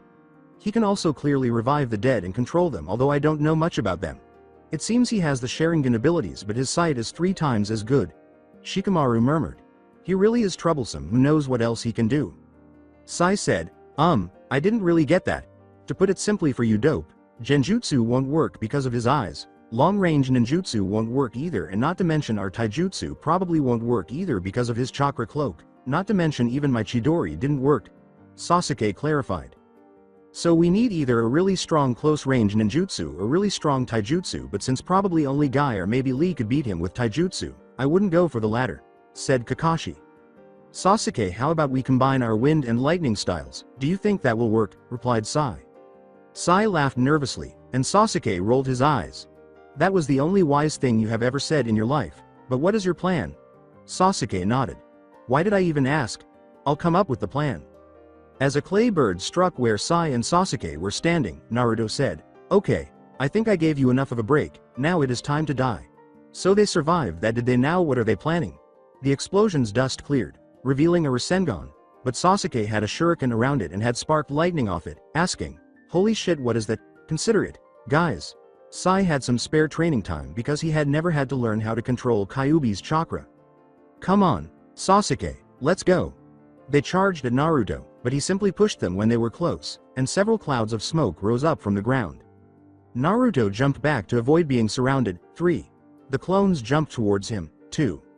The clones were a meter away from him with a Rasengan in one of their hands. 1. The clones were about to hit him. 0. Almighty push. All the clones dispelled due to the force. Receiving all those Rasengan would have been bad. What he already prepared shadow clones. Little brat, he had already made a plan beforehand. "I see they hid after the explosion," Naruto said, his eyes widening as he felt a tremendous amount of chakra behind him and caught a glimpse of Sasuke and Naruto using their Rasengan and Chidori combo. As the attack carried them across the destroyed village, they slammed the wind lightning Rasen Shuriken into his back. "We got you!" Sai yelled. Sai and Sasuke fell, while Naruto continued a short distance before the Rasen Shuriken exploded into a huge blue orb with sparking lightning. Naruto fell back to earth, inside a shattered building, as the attack subsided. Sai asked, dropping to his knees, "Is it over?" As Naruto rushed out of the building, panting, clutching his right arm or what was left of it, Sasuke pointed to Kushina and Deidara and said, "No, I don't think so. Look. If Naruto was dead, I think they would be too." It was evident that Naruto's arm had sustained the majority of the damage. "Fuck my life," was Naruto's curse. "Neither of you would be able to replace a lost arm, would you?" "I apologize, but if it were still attached, we could do it." "Are you forgetting about little old me?" Naruto sighed, and Naruto said naively. "You can fix my arm?" asked Naruto. Naruto's eyebrow twitched in frustration as he said, "I can't heal it, but I can fix it, although I need to be in control." "All right. I can." "Upon the servant of mother, heed my call." Zetsu was spoken by Naruko as she opened her eyes in Naruto's body. A few seconds later, a man with white and green hair appeared from the ground. It turned to Naruto, who appeared to be a completely normal naked man without any privates or a noticeable pale complexion. It lowered its head and said, "But you are male, are you, father?" before narrowing its eyes and stating, "Only mother has those eyes." "Will you allow me to have a favor, my dear Zetsu?" asked Naruko, nodding her head. Zetsu nodded and then extended its arm. "Thank you, son, you may go now," Zetsu said, nodding before he sank into the ground. Naruko swiftly cut it and grabbed the arm, then placed it where Naruto had lost it. The arm gave off a little steam as if it had melted onto his broken limb. "Be careful next time," was the advice Naruto gave Naruto after returning to the mindscape. "Yes, but could you tell me what that was and how you did it?" Naruto inquired. "I'll let you know later, but it's time to permanently eradicate this village. It's taking too long." "Oh well, time to finish this." Summoning jutsu was Naruto's reaction as he emerged from his mindscape and examined his new arm and hand, which he was clenching and unclenching. A few puffs of smoke revealed Team Naruto. Kurenai asked, "What is?" "Naruto, what's going on? What happened to your arm?" "I will explain later. I am going to end it now, so I need you to get away." Deidara landed next to him. "Get on the bird now." He left no room for arguing and they all got on the clay bird, which flapped its wings to fly away. Dynamic entry. Lee and Guy aimed their kick at the bird, but Naruto stopped them. Universal pull. Lee and Guy fell back onto the sand at high speed, but they were lucky enough to land on their feet. Everyone looked at Naruto as some other sand ninja came along with Gaara. "Naruto Senju, surrender peacefully or die," Gaara demanded. "No, this is now the day the sand falls." Naruto was now covered in chakra, then massive foxtails grew behind him. "And I mean it. Gaara, you chose the wrong person to betray." Naruto was now fully transformed into the Kyuubi and looked exactly the same, except he still had his Tomo Rinnegan. Kyuubi, R.Run, we can't beat that, it's a demon." Naruto formed chakra in his mouth which looked like a big ball. He then jumped up high, which was really high since he was in Kyuubi mode. Tailed beast bomb. He shot out the bomb beneath him, destroying everything below him. Inside Konoha's council room, the whole council were groaning in displeasure, with everyone sounding like Inara because it was just so troublesome. Danzo messaged his temples to try and ease his headache. "Why did I want to become Hokage again?" He spoke up. "So what you were saying is that the whole sand village was wiped from the map because of one boy?"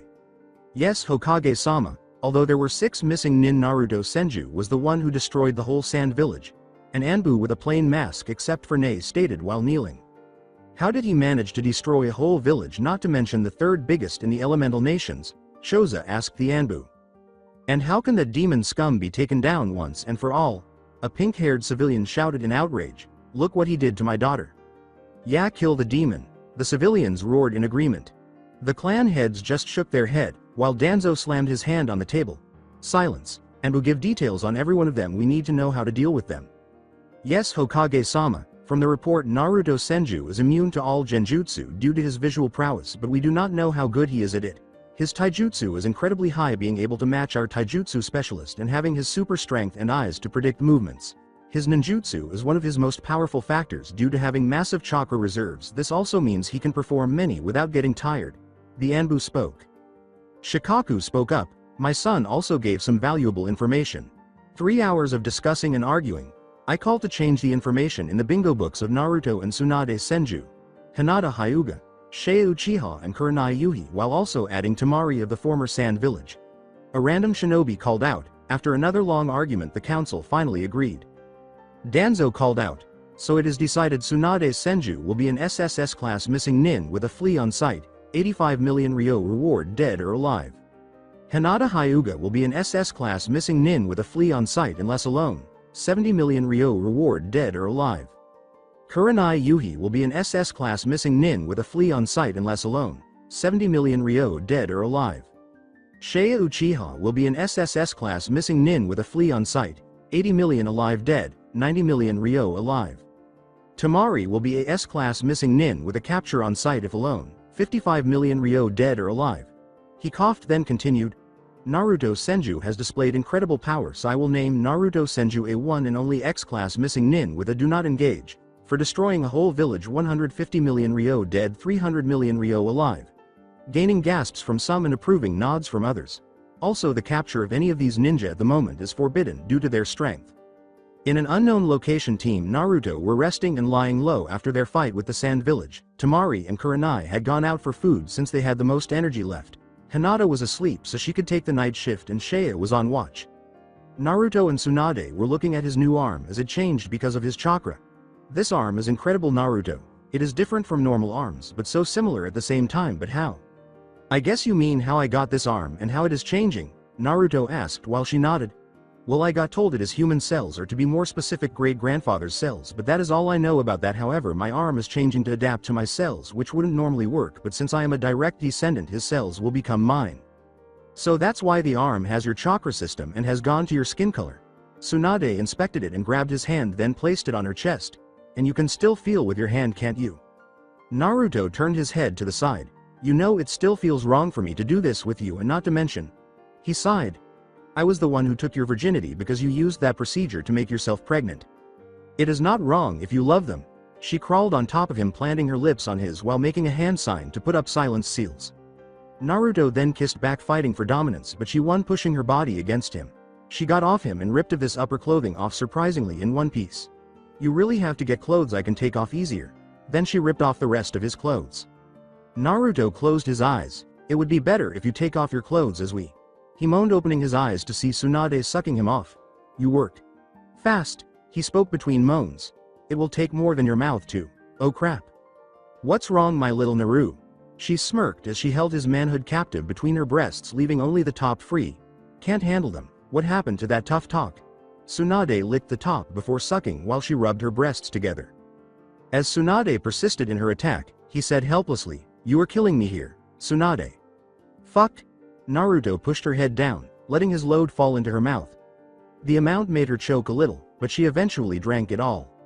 And now for the main course, she said, positioning herself above him and slamming down on him, causing both of them to yell with pleasure. They then thanked each other, marking the end of the silence. Time to get this show on the road. Naruto pushed her over so he was on top before she could move her hips. She blushed when he whispered something in her ear that no one else could hear. So how do you want that? He asked with a devilish smile as she turned her head away to avoid making eye contact. He placed a hand on her chin to get her to turn to face him. Oh, you're being awfully quiet now. What did I say? Why are you embarrassed? He said. Shea ran over to them and yelled, Hey Naruto, Tsunade, we have company. Am I interrupting something? She asked, frowning as she saw Tsunade adjust her kimono and Naruto pull his cloak back up, both of them with innocent looks and the thought, thank Kami that those seals only work one way. Tsunade changed the subject by asking, so who is the company? The two Akatsuki members approached them, and Hinata leapt back to stand next to Tsunade. Big Bro Itachi and the blue-skinned swordsman of the Akatsuki, was her response. Hello Shea, it's been a long time, Itachi said as he stepped forward, his Sharingan spreading widely. It seems you have grown strong but you do not have enough hatred to beat. The older Uchiha's eyes widened as Shea said, I know Itachi, about the massacre, and I have heard you and Naruto talking before. Shea I was going to. Naruto began, but she stopped him with a raised hand. It's fine but what I want to know is how long you have been a spy in the Akatsuki, Shea inquired, and why you joined in the first place. It is a long story but to be brief I did it so I could protect Konoha which you and Sasuke were in, even though you left afterwards, to get knowledge on the enemy and, Itachi sighed, to make you hate me so you would gain the MS then after either you or Sasuke could take my eyes and gain the Ms. With a rare soft smile, Itachi said, I had the Ms before I left Konoha. His explanation of, yes I had not predicted that but I still have hope for Sasuke as his older brother, appeared to be accepted by all. Hinata smiled. I have a question though, everyone was staring at her, you said you are a spy in the Akatsuki but why do something so dangerous as to meet Naruto directly when you were meant to capture him? Itachi raised his arms defensively as a chibi Shea gave him a light, embarrassed punch. That is actually quite easy, the reason is that Naruto is the one who is currently protecting Shea, and he is respectable and strong enough so I can say I failed to capture him and it would break Shea's heart if I could actually capture him, Itachi said. As Kurenai entered the cave, he inquired, what about Kisame, what are his reasons? I am sure he isn't doing it out of the kindness of his heart. Kisame flashed his trademark toothy smile and said, first of all, I respect this kid and he doesn't leave me in the dark. Then, his smile vanished, and then it reappeared, saying, and I get to be on the winning side while slaughtering everyone who gets in the way. And recently I found out the reason I am in this mess with being a wanted criminal. Hinata said, that makes sense, but why did you come here? Itachi here wanted to see his little sister so badly, Kisame gently stroked Itachi's back to force him toward his sister. And fake Madara has made his move, he is aiming to get you before other tailed beast and I mean aiming he is making the whole of Akatsuki target you when they find you. He finds that you are too big of a threat so they will kill you and wait for the tailed beast to reform, that is how desperate they are. Naruto nodded to both of them before puffing on some smoke. Thanks for telling us this, but you should probably go in case they find out about your betrayal, he said. Itachi and Kisame halted their stroll in another place, sensing the memories of their clones. What should we do now, Itachi? They asked. He said, continuing to walk, and Kisame trailed behind. I'm not sure either, but I guess we could prepare for our battle with Naruto as the leader advised us to. A man wearing an orange mask and an Akatsuki robe said in a deep voice, that would be a good idea you two. Speaking of which, did you happen to find anything about the Jinchuriki? He asked. No we have not, I understand finding out information is Zetsu's job, Itachi said, giving him his characteristically emotionless expression. Don't fail me either of you, bye-bye, he said in a childlike voice before fading away in a swirl. No need to be so scary Itachi-senpai, he said in a childlike voice before returning to his deep voice. I think he knows about this, the way he said it was too convenient we have to be careful, Kisame said with a rare frown, and Itachi nodded. Time skip. I wasn't in the mood to write about Naruto obtaining all the paths, and I doubt you'd be interested in me writing about him excavating graves. Fucking birds, can't they be quiet for once? Naruto said as he opened his eyes to the sound of birds chirping. Good morning, Kurenai said, rubbing her eyes. Kurenai looked perplexed before realizing she was on top of him, and Naruto said, Kurenai, I love the feeling of your body but seriously we can't stay like this forever. She helped him up after saying, sorry, I was just. Oh, it doesn't matter. So what are we going to do today? She asked. With a pout, Shea entered the discussion and asked, are we going to stop the Akatsuki or destroy more villages? Because you got to, it's not fair. After sighing and making sure he had everyone's attention, Naruto said, I think it is time we go tailed beast hunting so it would be best if we split up. He simply shook his head at her immaturity, saying, no we won't or anytime soon. I just did that to show our power so they leave us in case we destroy their village. After all, nothing is more dangerous than fear. With tears in her eyes, Hinata said, split up, you're leaving us after all we have gone through. Calm down, it won't be permanent, right Naruto, Temari said, lightly striking her head. He nodded, are you okay now? Now if I may continue, I think we should go in pairs, he said. Kurenai cocked her head. In pairs you said, but you can take down a tailed beast by yourself, not to mention you are the only one that can absorb them. Holding a hand to his heart, he said, oh how you underestimate me, I'm hurt.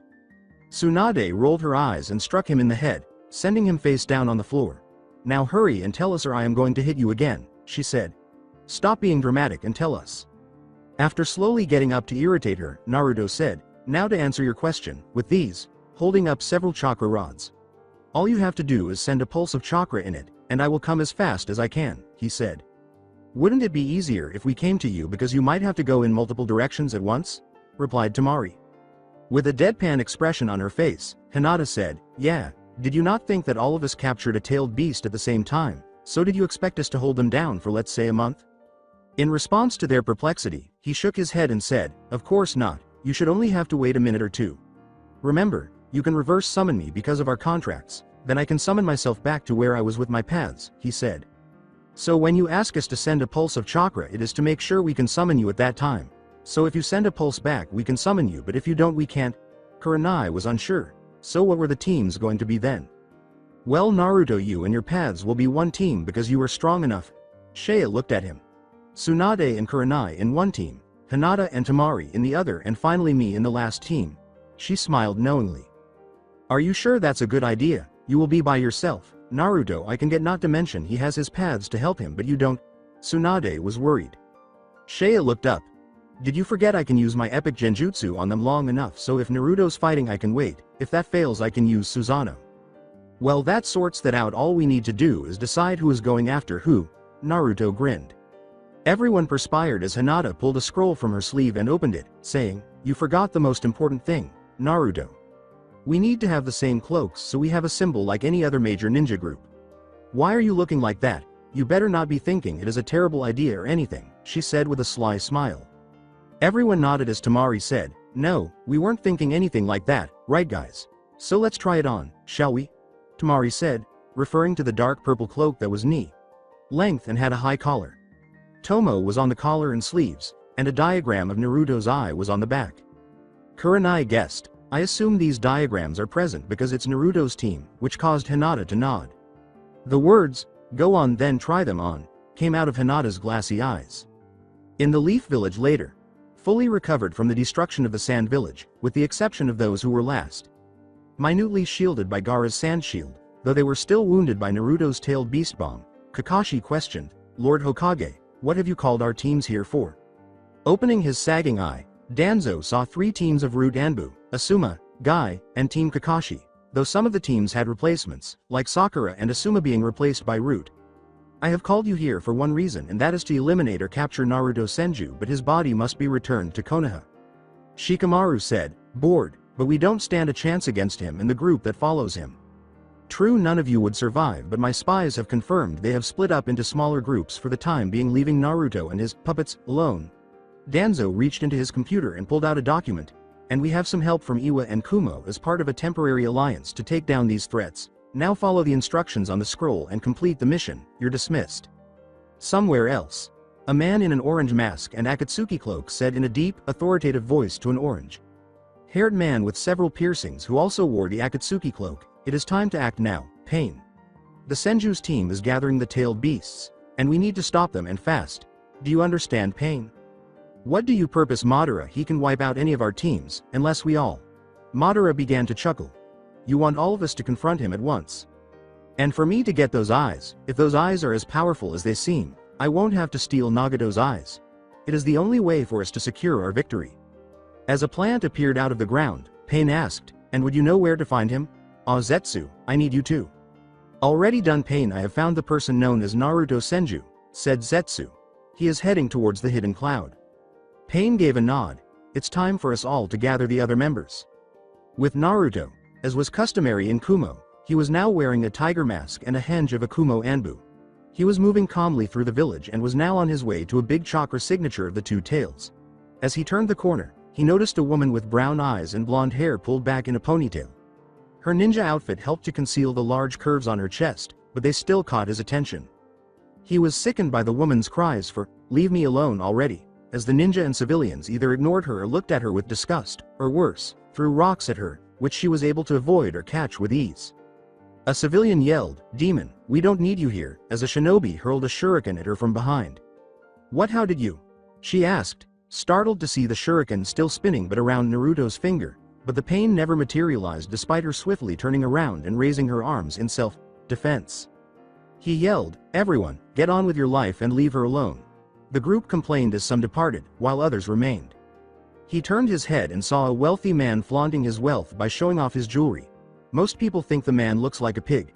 "How about we make a little deal that would be good for business? You let me and my associates get on with our business with her and you get rewarded for keeping it a secret?" he said. "Now, Mr. Anbu sir, there is no reason to act like that. You wouldn't have that money on you now, would you?" Naruto asked the woman after turning to face him. The woman gave him a betrayed look because he had just saved her and was now selling her out. True to his word, Naruto could practically see the money all over the man and hear coins moving as he spoke. "Of course I do," the man said angrily. "I never leave any money laying around, I keep it on myself always." The man grinned and nodded when Naruto said, "Tell you what, how about I do all the dirty work and you can watch if you want." Then, in a sudden flash of speed, he vanished and came up behind the woman, grabbing her and saying, "Let's just go in this alleyway so we are not disturbed." He threw her into the alley, and she landed on her hands and feet like a cat. With his bodyguards smiling behind him, the man yelled, "Show the demon who's in charge of this world." "You are the same race, you know, unless you are not human," Naruto said, turning to face the wealthy man and his bodyguards. "Who's in charge of this world, you say?" he asked, laughing, and removing his mask. The man countered, "What are you talking about? She is a demon." He opened his eyes to reveal his Tomo Rinnegan, causing the men to gasp, and then handed them their money. "Ah, genjutsu, such a useful technique," Naruto said, quickly sealing the money into his arm. "No, she isn't. She is a beautiful young woman, probably of lots of men's wet dreams, but me on the other hand am a demon," he said, shaking his head. She pulled out a kunai and said, "Those eyes, they belong to. I won't let you capture me." Naruto lifted his hands and said, "Calm down, Yugito. I'm not here to kidnap you. All I need is your tailed beast, which won't hurt you in the least." He then let his henge fall loose, causing a slight flush to appear on her face. Yugito narrowed her eyes and said, "You're lying. A tailed beast extraction will kill me. You know I already extracted a tailed beast and they survived. Haven't you heard I took a tailed beast from the sand and now the former Jinchuriki became the cage for a couple of years before I destroyed his village?" Naruto said while widening her eyes. She was curious, so she said, "Tell me why destroy his village and why aren't you just stealing the two tails by force?" "Because naturally I am a nice guy. Well, most of the time, and I feel the pain of Jinchuriki since I was once in the same position as you." Naruto breathed deeply. "And I only destroyed the sand village because they betrayed me. I want what is best for the two tails. I mean Matabi." Naruto cut her off as they went into a shared mindscape. "I thought you forgot about me na.ru.to," Shukaku whispered into his ear while Kurama rubbed her body on his back. "Oh, he did forget about you. He just came to see me." Kurama stuck out her tongue while Shukaku glared back.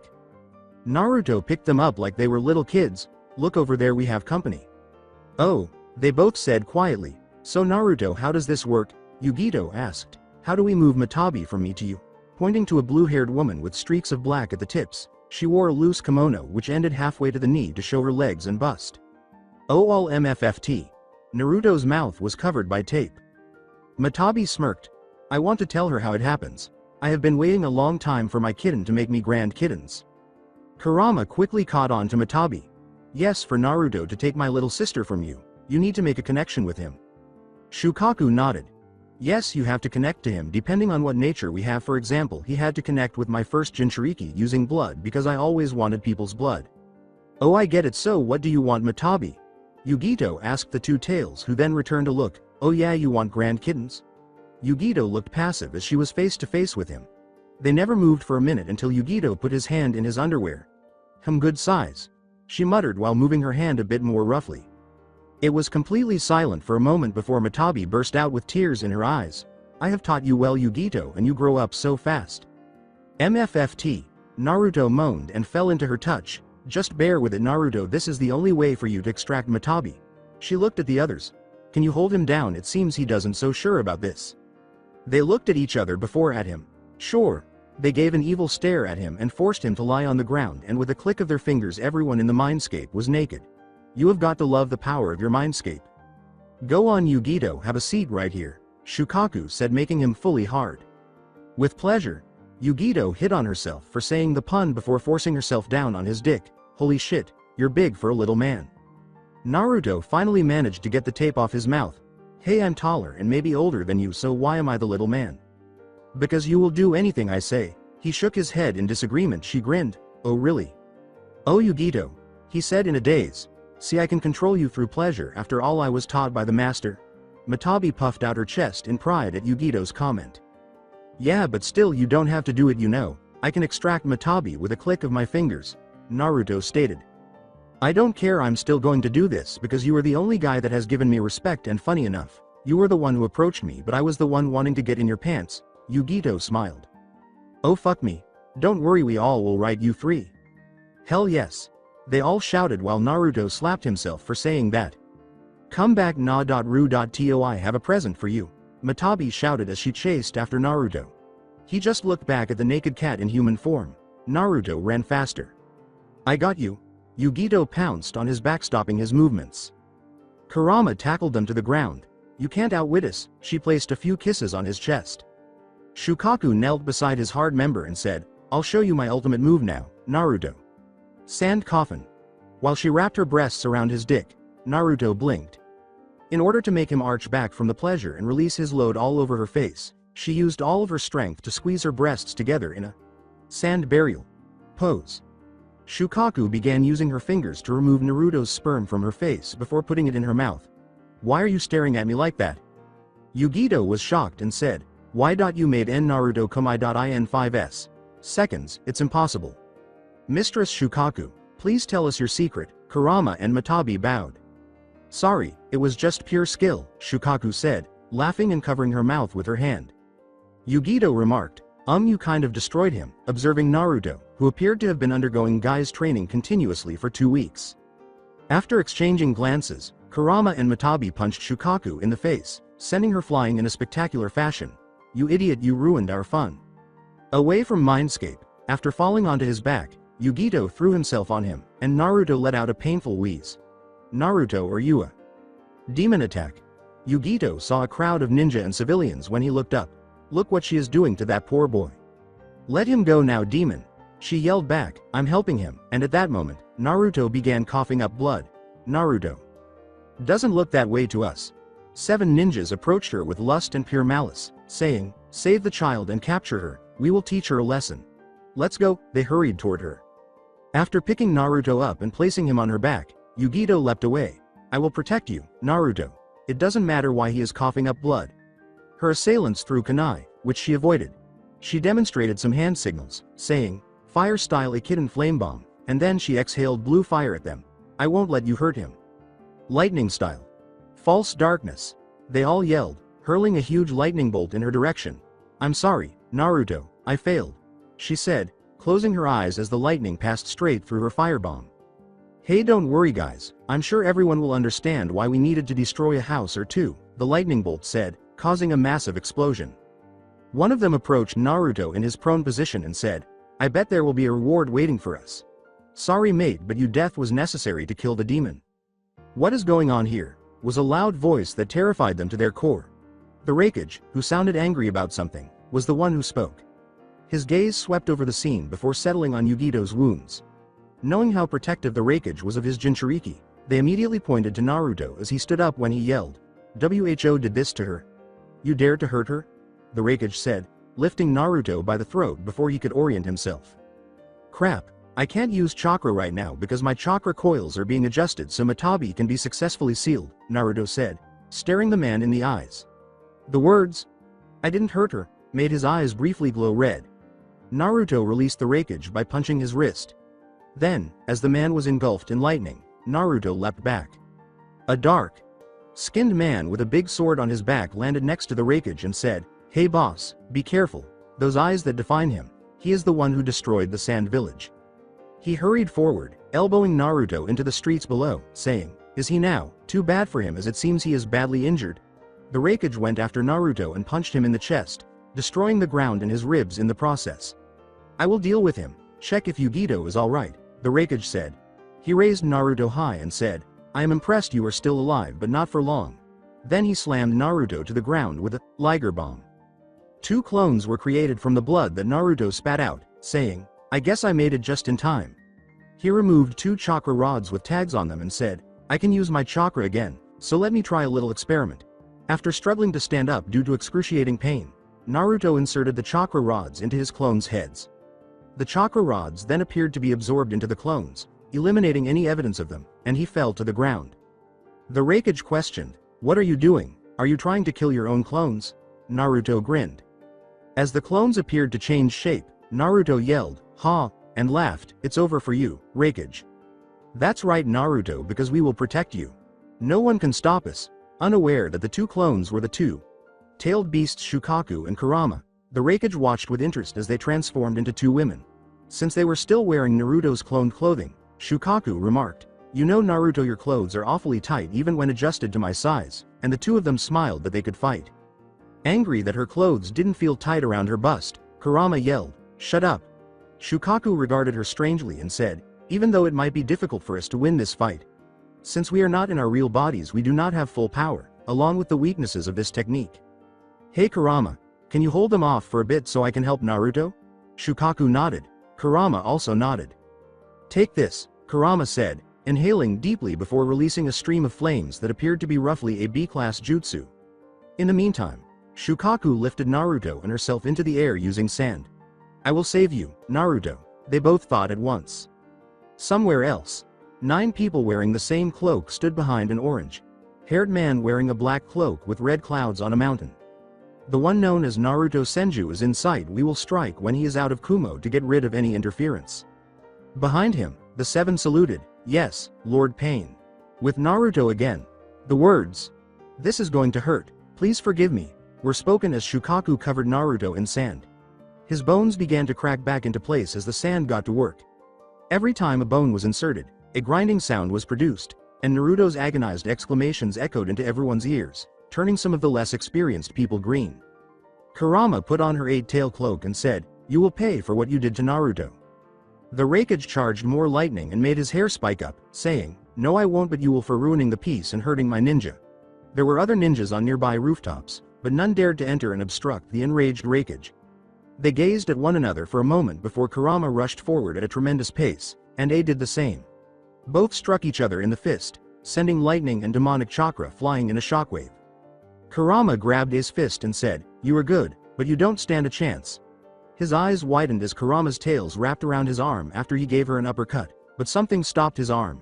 He flew back into the wall as Kurama's fist drew back and then struck him in the face with a straightforward yet effective blow. It is over. Kurama's tails approached her face before a demonic chakra ball began to form.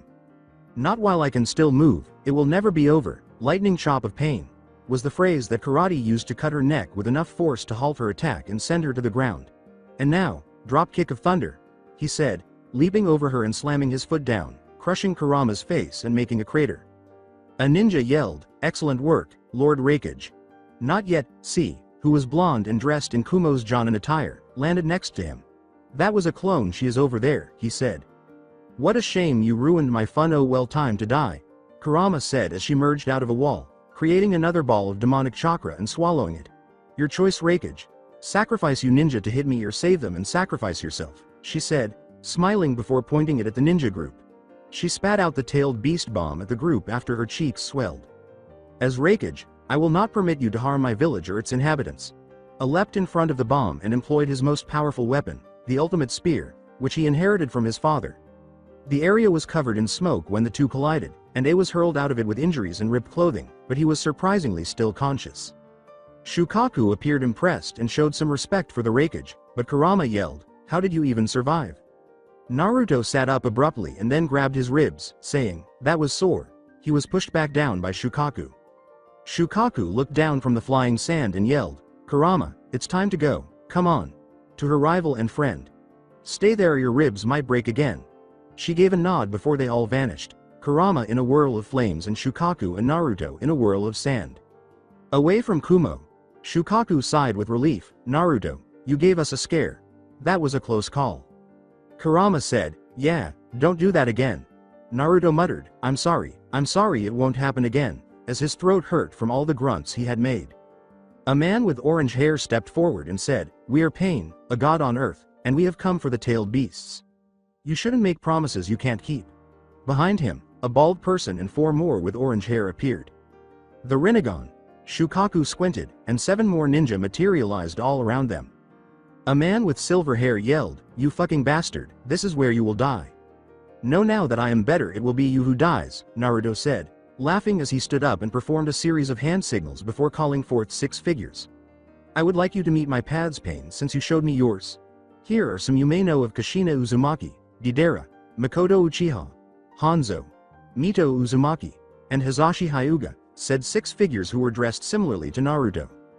Kurama bellowed, enough chatting, let's end this, causing everyone to brace for the impending battle.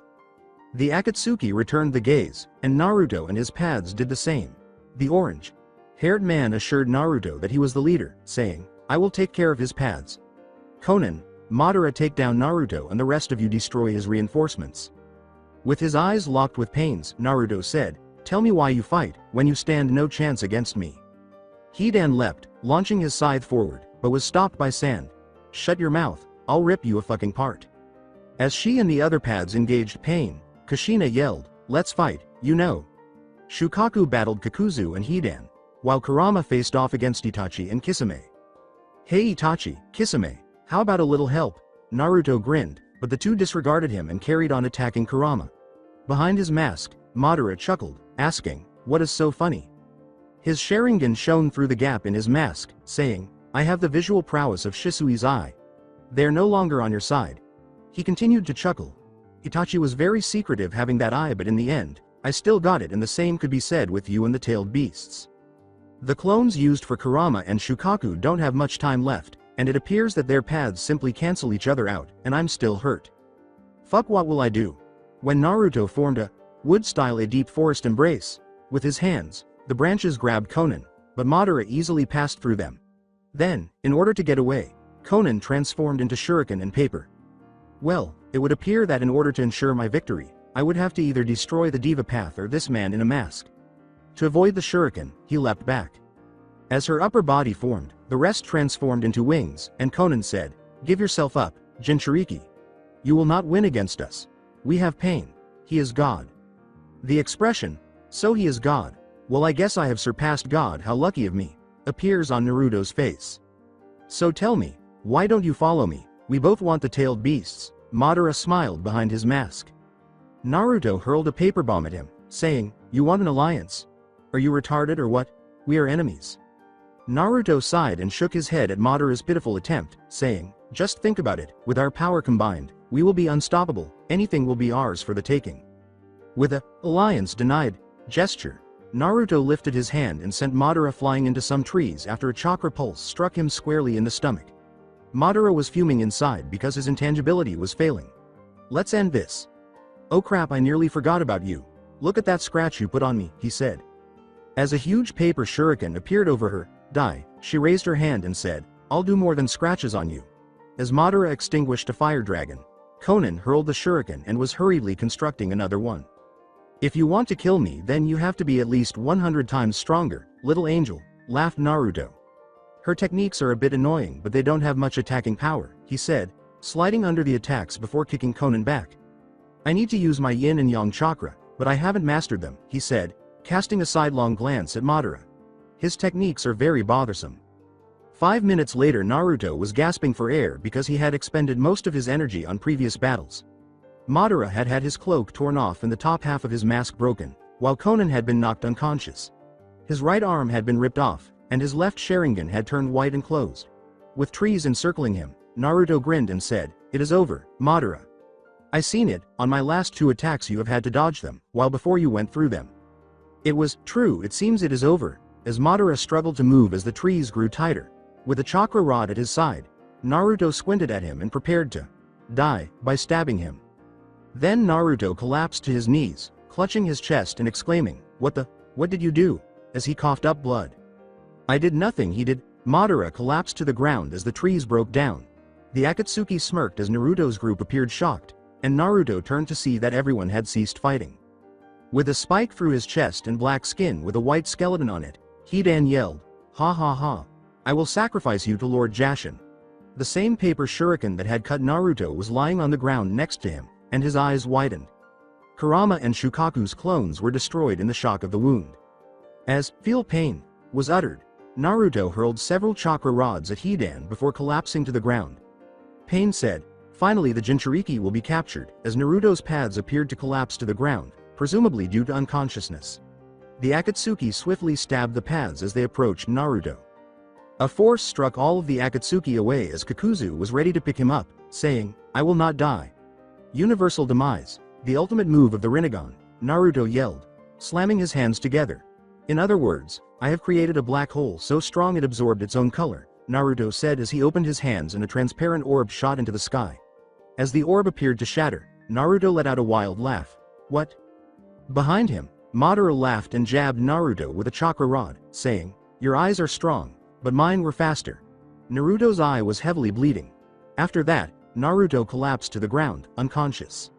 Somewhere else, as the little chakra that bound them all together appeared to vanish, each of the women in Naruto's group picked up the chakra rods he had given them. They all said at once, "What happened? Is Naruto okay?" A day had passed since Naruto had retrieved Matabi from the hidden cloud, followed by Akatsuki's fight with Naruto and his eventual capture.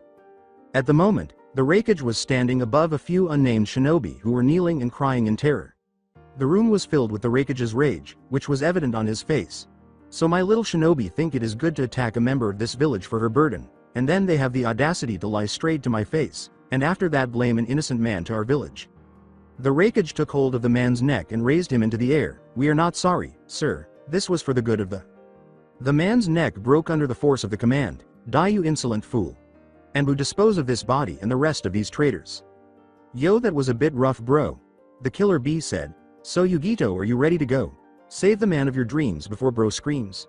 He gestured to the Raikage, who appeared irritated by the bee's rape and was flushed and about to burst. "Who said he was the man of my dreams? Shut up, bee. I told you to never rap near me again." Yugito and the Raikage punched the killer bee in the face, sending him flying out the window. "I'm going out with style and I'm going to land in a mile." The killer bee made a peace sign before glinting off into the sky. The Raikage said worriedly, "Yugito, I want you to forget about that boy, he will bring you nothing but trouble."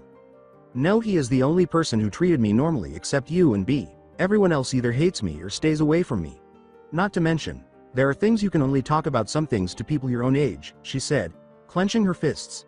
The words, "I am going to find him and no one will stop me," were overshadowed by Yugito's hair. The Raikage slammed his fist against the desk and yelled, "Listen here, Yugito. I am doing this for your well-being." Yugito yelled back, "And I am helping my mental well-being." The Raikage murmured, "You don't know where he is, it is dangerous, and who said the boy feels the same way about you?" After a brief pause, Yugito nodded. "Look, Yugito, if he is near our village again, you can go see him, but for now you will stay here, are we clear?" She froze. The Raikage turned around in his chair and gazed out the window. As she walked out of the room, he asked himself, "What am I going to do with her?"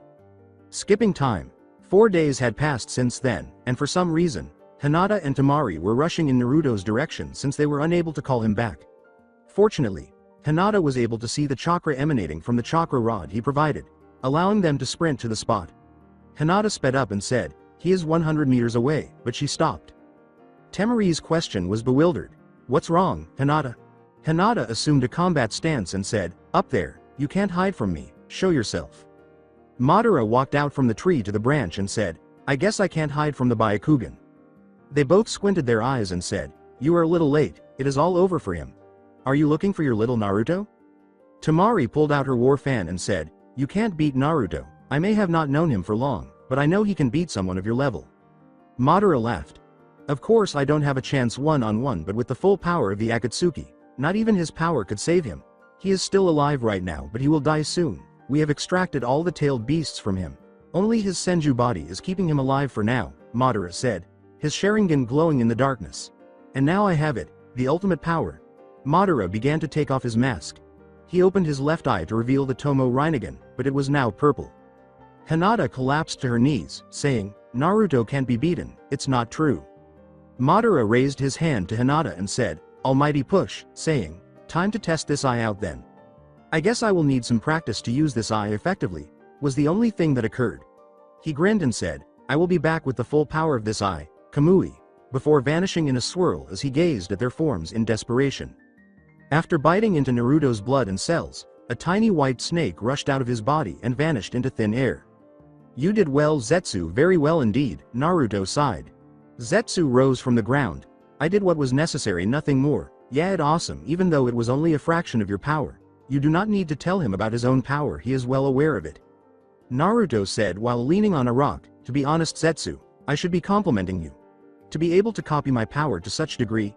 Naruto turned to watch his eyeless body transform into a white Zetsu to his left. Zetsu, how long will the white Zetsu clone fool the Akatsuki? Naruto looked perplexed and said, only Obito will be able to tell. That's fake Madara. Naruto walked to where the white Zetsu was lying on the floor. Zetsu, who was white, put a hand on his chest and became absorbed by Naruto. That will take care of the evidence that I never died. Zetsu asked, grinning as usual, what are we going to do now? You are going to begin you cloning jutsu white Zetsu, Naruto said, and you black Zetsu are going to find ways for the rest of the Akatsuki to die. Yes Naruto, we will start right away, but what will you be doing? It's not fair to make us do all the work, said Zetsu. With a sigh, Naruto raised his hand in a random direction and said, I will be planning on our attack and some other things. A white snake was raised into the air and then crushed by Naruto's pressure, shattering the earth in his hand's direction. Take care of yourself, Zetsu. I'm going to stop the little girls of mine now. The demolished snake dropped to the ground. Zetsu melted into the ground and said, yes, father. Naruto shook his head, looking back, and muttered, your mother will be released soon. Through a portal, he vanished, his eyes glowing. Somewhere else. In the dimension of Kamui. To put it politely, Obito was furious. He had torn his new eye out of him and flung his mask against a wall with such force that it broke. Zetsu, that backstabbing bastard. Obito smashed the yellow eye in his hand, which was now plain. He left cracks in the group after punching them, saying, I even gave him my spare Sharingan for safekeeping. After this, he probably won't just give me my Sharingan back, Obito sighed angrily. Nothing seems to ever go to plan. It seems I will have to make drastic measures. The phrase, once I get the 7 tails, I will take Nagato's Rinnegan, was adopted by Obito's Sharingan. He vanished while riding a Kamui. With Temari and Hinata, Hinata's body resembled a shell, and her eyes were lifeless and emotionless. Temari slapped her, saying, Hinata, get a hold of yourself. Do you really think Naruto will be beaten so easily? Hinata asked, blinking but not showing any emotion. Tears formed in her eyes as she said, you don't understand, I have been looking up to him nearly all my life. If he is gone, then I don't know what I will do. With her hair covering her face, Temari said, since Naruto is no longer here, we should fulfill his wishes. But first we will have to avenge him, Temari said, clenching her fists. Both of them turned around as Hinata activated her Byakugan. That was quite moving. I really am touched by how much you care about me, they said. Naruto exited a portal onto a different branch, saying, however, it hurts me to think that you think I could be defeated by them. The words, it's really you, made Hinata gasp. As Naruto laughed, Temari said, I thought you were killed, the masked bastard had one of your eyes. Using the white Zetsu he had previously absorbed, he clenched his fist and then released it to reveal a replica of his eye. The eye turned to dust. Do you really think I can't create a fake eye? I can create meteors from the earth. The Akatsuki didn't think so, everyone will think I am dead, and I plan to keep it that way for some time, but as always plans never work out, do they? So Kumo has come after me and so has Konoha, lucky me, he said, turning to look to his right and then behind him. How did they find us? Temari reached for her fan. I can get if one of them noticed us by chance, but this can't be a lucky streak for both of them. Hinata fired up her Byakugan. They knew we were here for quite some time. Look at the people here. They are all well-known individuals except for the masked Anbu. Naruto, we have tried to make you come back to the leaf with us on your own, but we will have to use force or even kill you. Sasuke came forward. Sasuke said, I don't want to kill you but, and then he opened his eyes to show the MS saying, I will if I have to. Naruto asked aloud, nice eyes, but how is your eyesight? Have you used them too much or at all? So I am guessing you want revenge for my little attack on your village, he said, turning to Kumo. The group's leader took the stage. He wore the typical Kumo Jonin attire, had tattoos on his arms, pale blonde hair, and dark skin. No, actually we are on a different mission. We are not here to assassinate you or force you to join our village. We are here because the Raikage requests you come and see Yugito. In a whisper, Temari asked Hinata, what attack did Naruto make now? Then she whispered back, I don't know, but isn't Yugito the Jinchuriki Naruto gone after? The Kumo Jonin simply scratched the back of Naruto's head as he sighed, so basically the little kitten needs her milk. Well, it would be so easy for me to just stroll into the village and take 8 tails. Everyone froze as Naruto halted, saying, sure I will go. Sasuke held his bleeding left eye and said, did you not hear me? I said that whether you are dead or alive, you will return to the leaf. The flames of Amaterasu burned Naruto's back, causing him to grunt in pain and frustration. Even though Naruto threw his cloak to the ground to prevent the Amaterasu from touching him directly, he was still severely burned by the heat. Naruto's back healed itself after he said, I've played with you leaf ninja long enough. He held up his hand to the leaf. A tailed beast bomb that shrank to fit in his hand was created when red and blue chakra began to blend together. Sasuke created a rib cage around himself and stood in front of the attack after he threw it with remarkable speed. So you used your eye's ability and it saved you impressive, but can your eye beat this? Kakashi stood next to him with his own MS, and he braced for the attack, but it never materialized. Temari and Hinata nodded and fled when Naruto gestured to them. The Kumo Nin appeared perplexed but continued to follow, saying, you guys better follow us or you will get yourself killed. Kakashi commanded, Yamato suppress his chakra. On it, Yamato answered, as wood emerged from the earth to try and seize Naruto.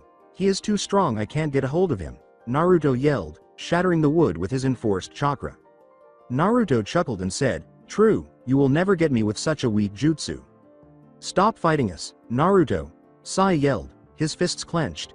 Look, I don't know what made you this way, but we are your friends. If you need us, we are here, just come back with us. Naruto's eyes were overshadowed by hair. Ino yelled, please, Naruto, don't leave again. With seriousness, Lee yelled, don't let your flames of youth burn out.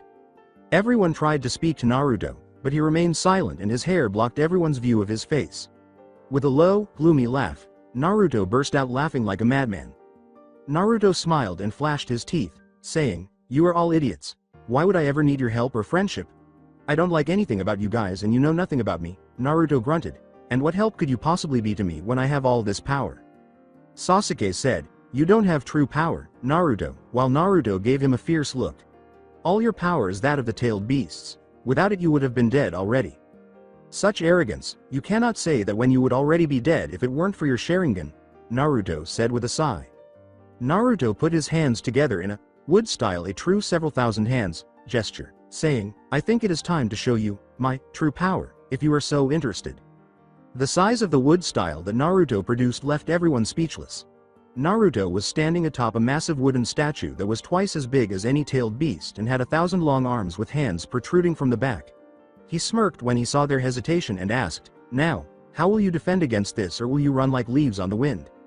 I don't know how long we will actually survive getting hit by all those fists, so this might be the end for us. Kakashi closed his eyes and tried to come up with a strategy. With a somber yet solemn tone, Guy said, Kakashi, you and I both know there is one way we can defeat him. You don't mean? Kakashi was about to say, yes, it might be time for the red beast to arrive and the blue beast to vanish, but Guy interrupted him. This is something you can't talk me out of. This is my wish, to protect my comrades. Interesting, it was interesting to fight Lee using the gates when I was still in the leaf. Now I get to face the final form. It may be amusing, Naruto said, raising an eyebrow despite his height. That's it for today. I hope you guys enjoyed this great story. See you in the next one.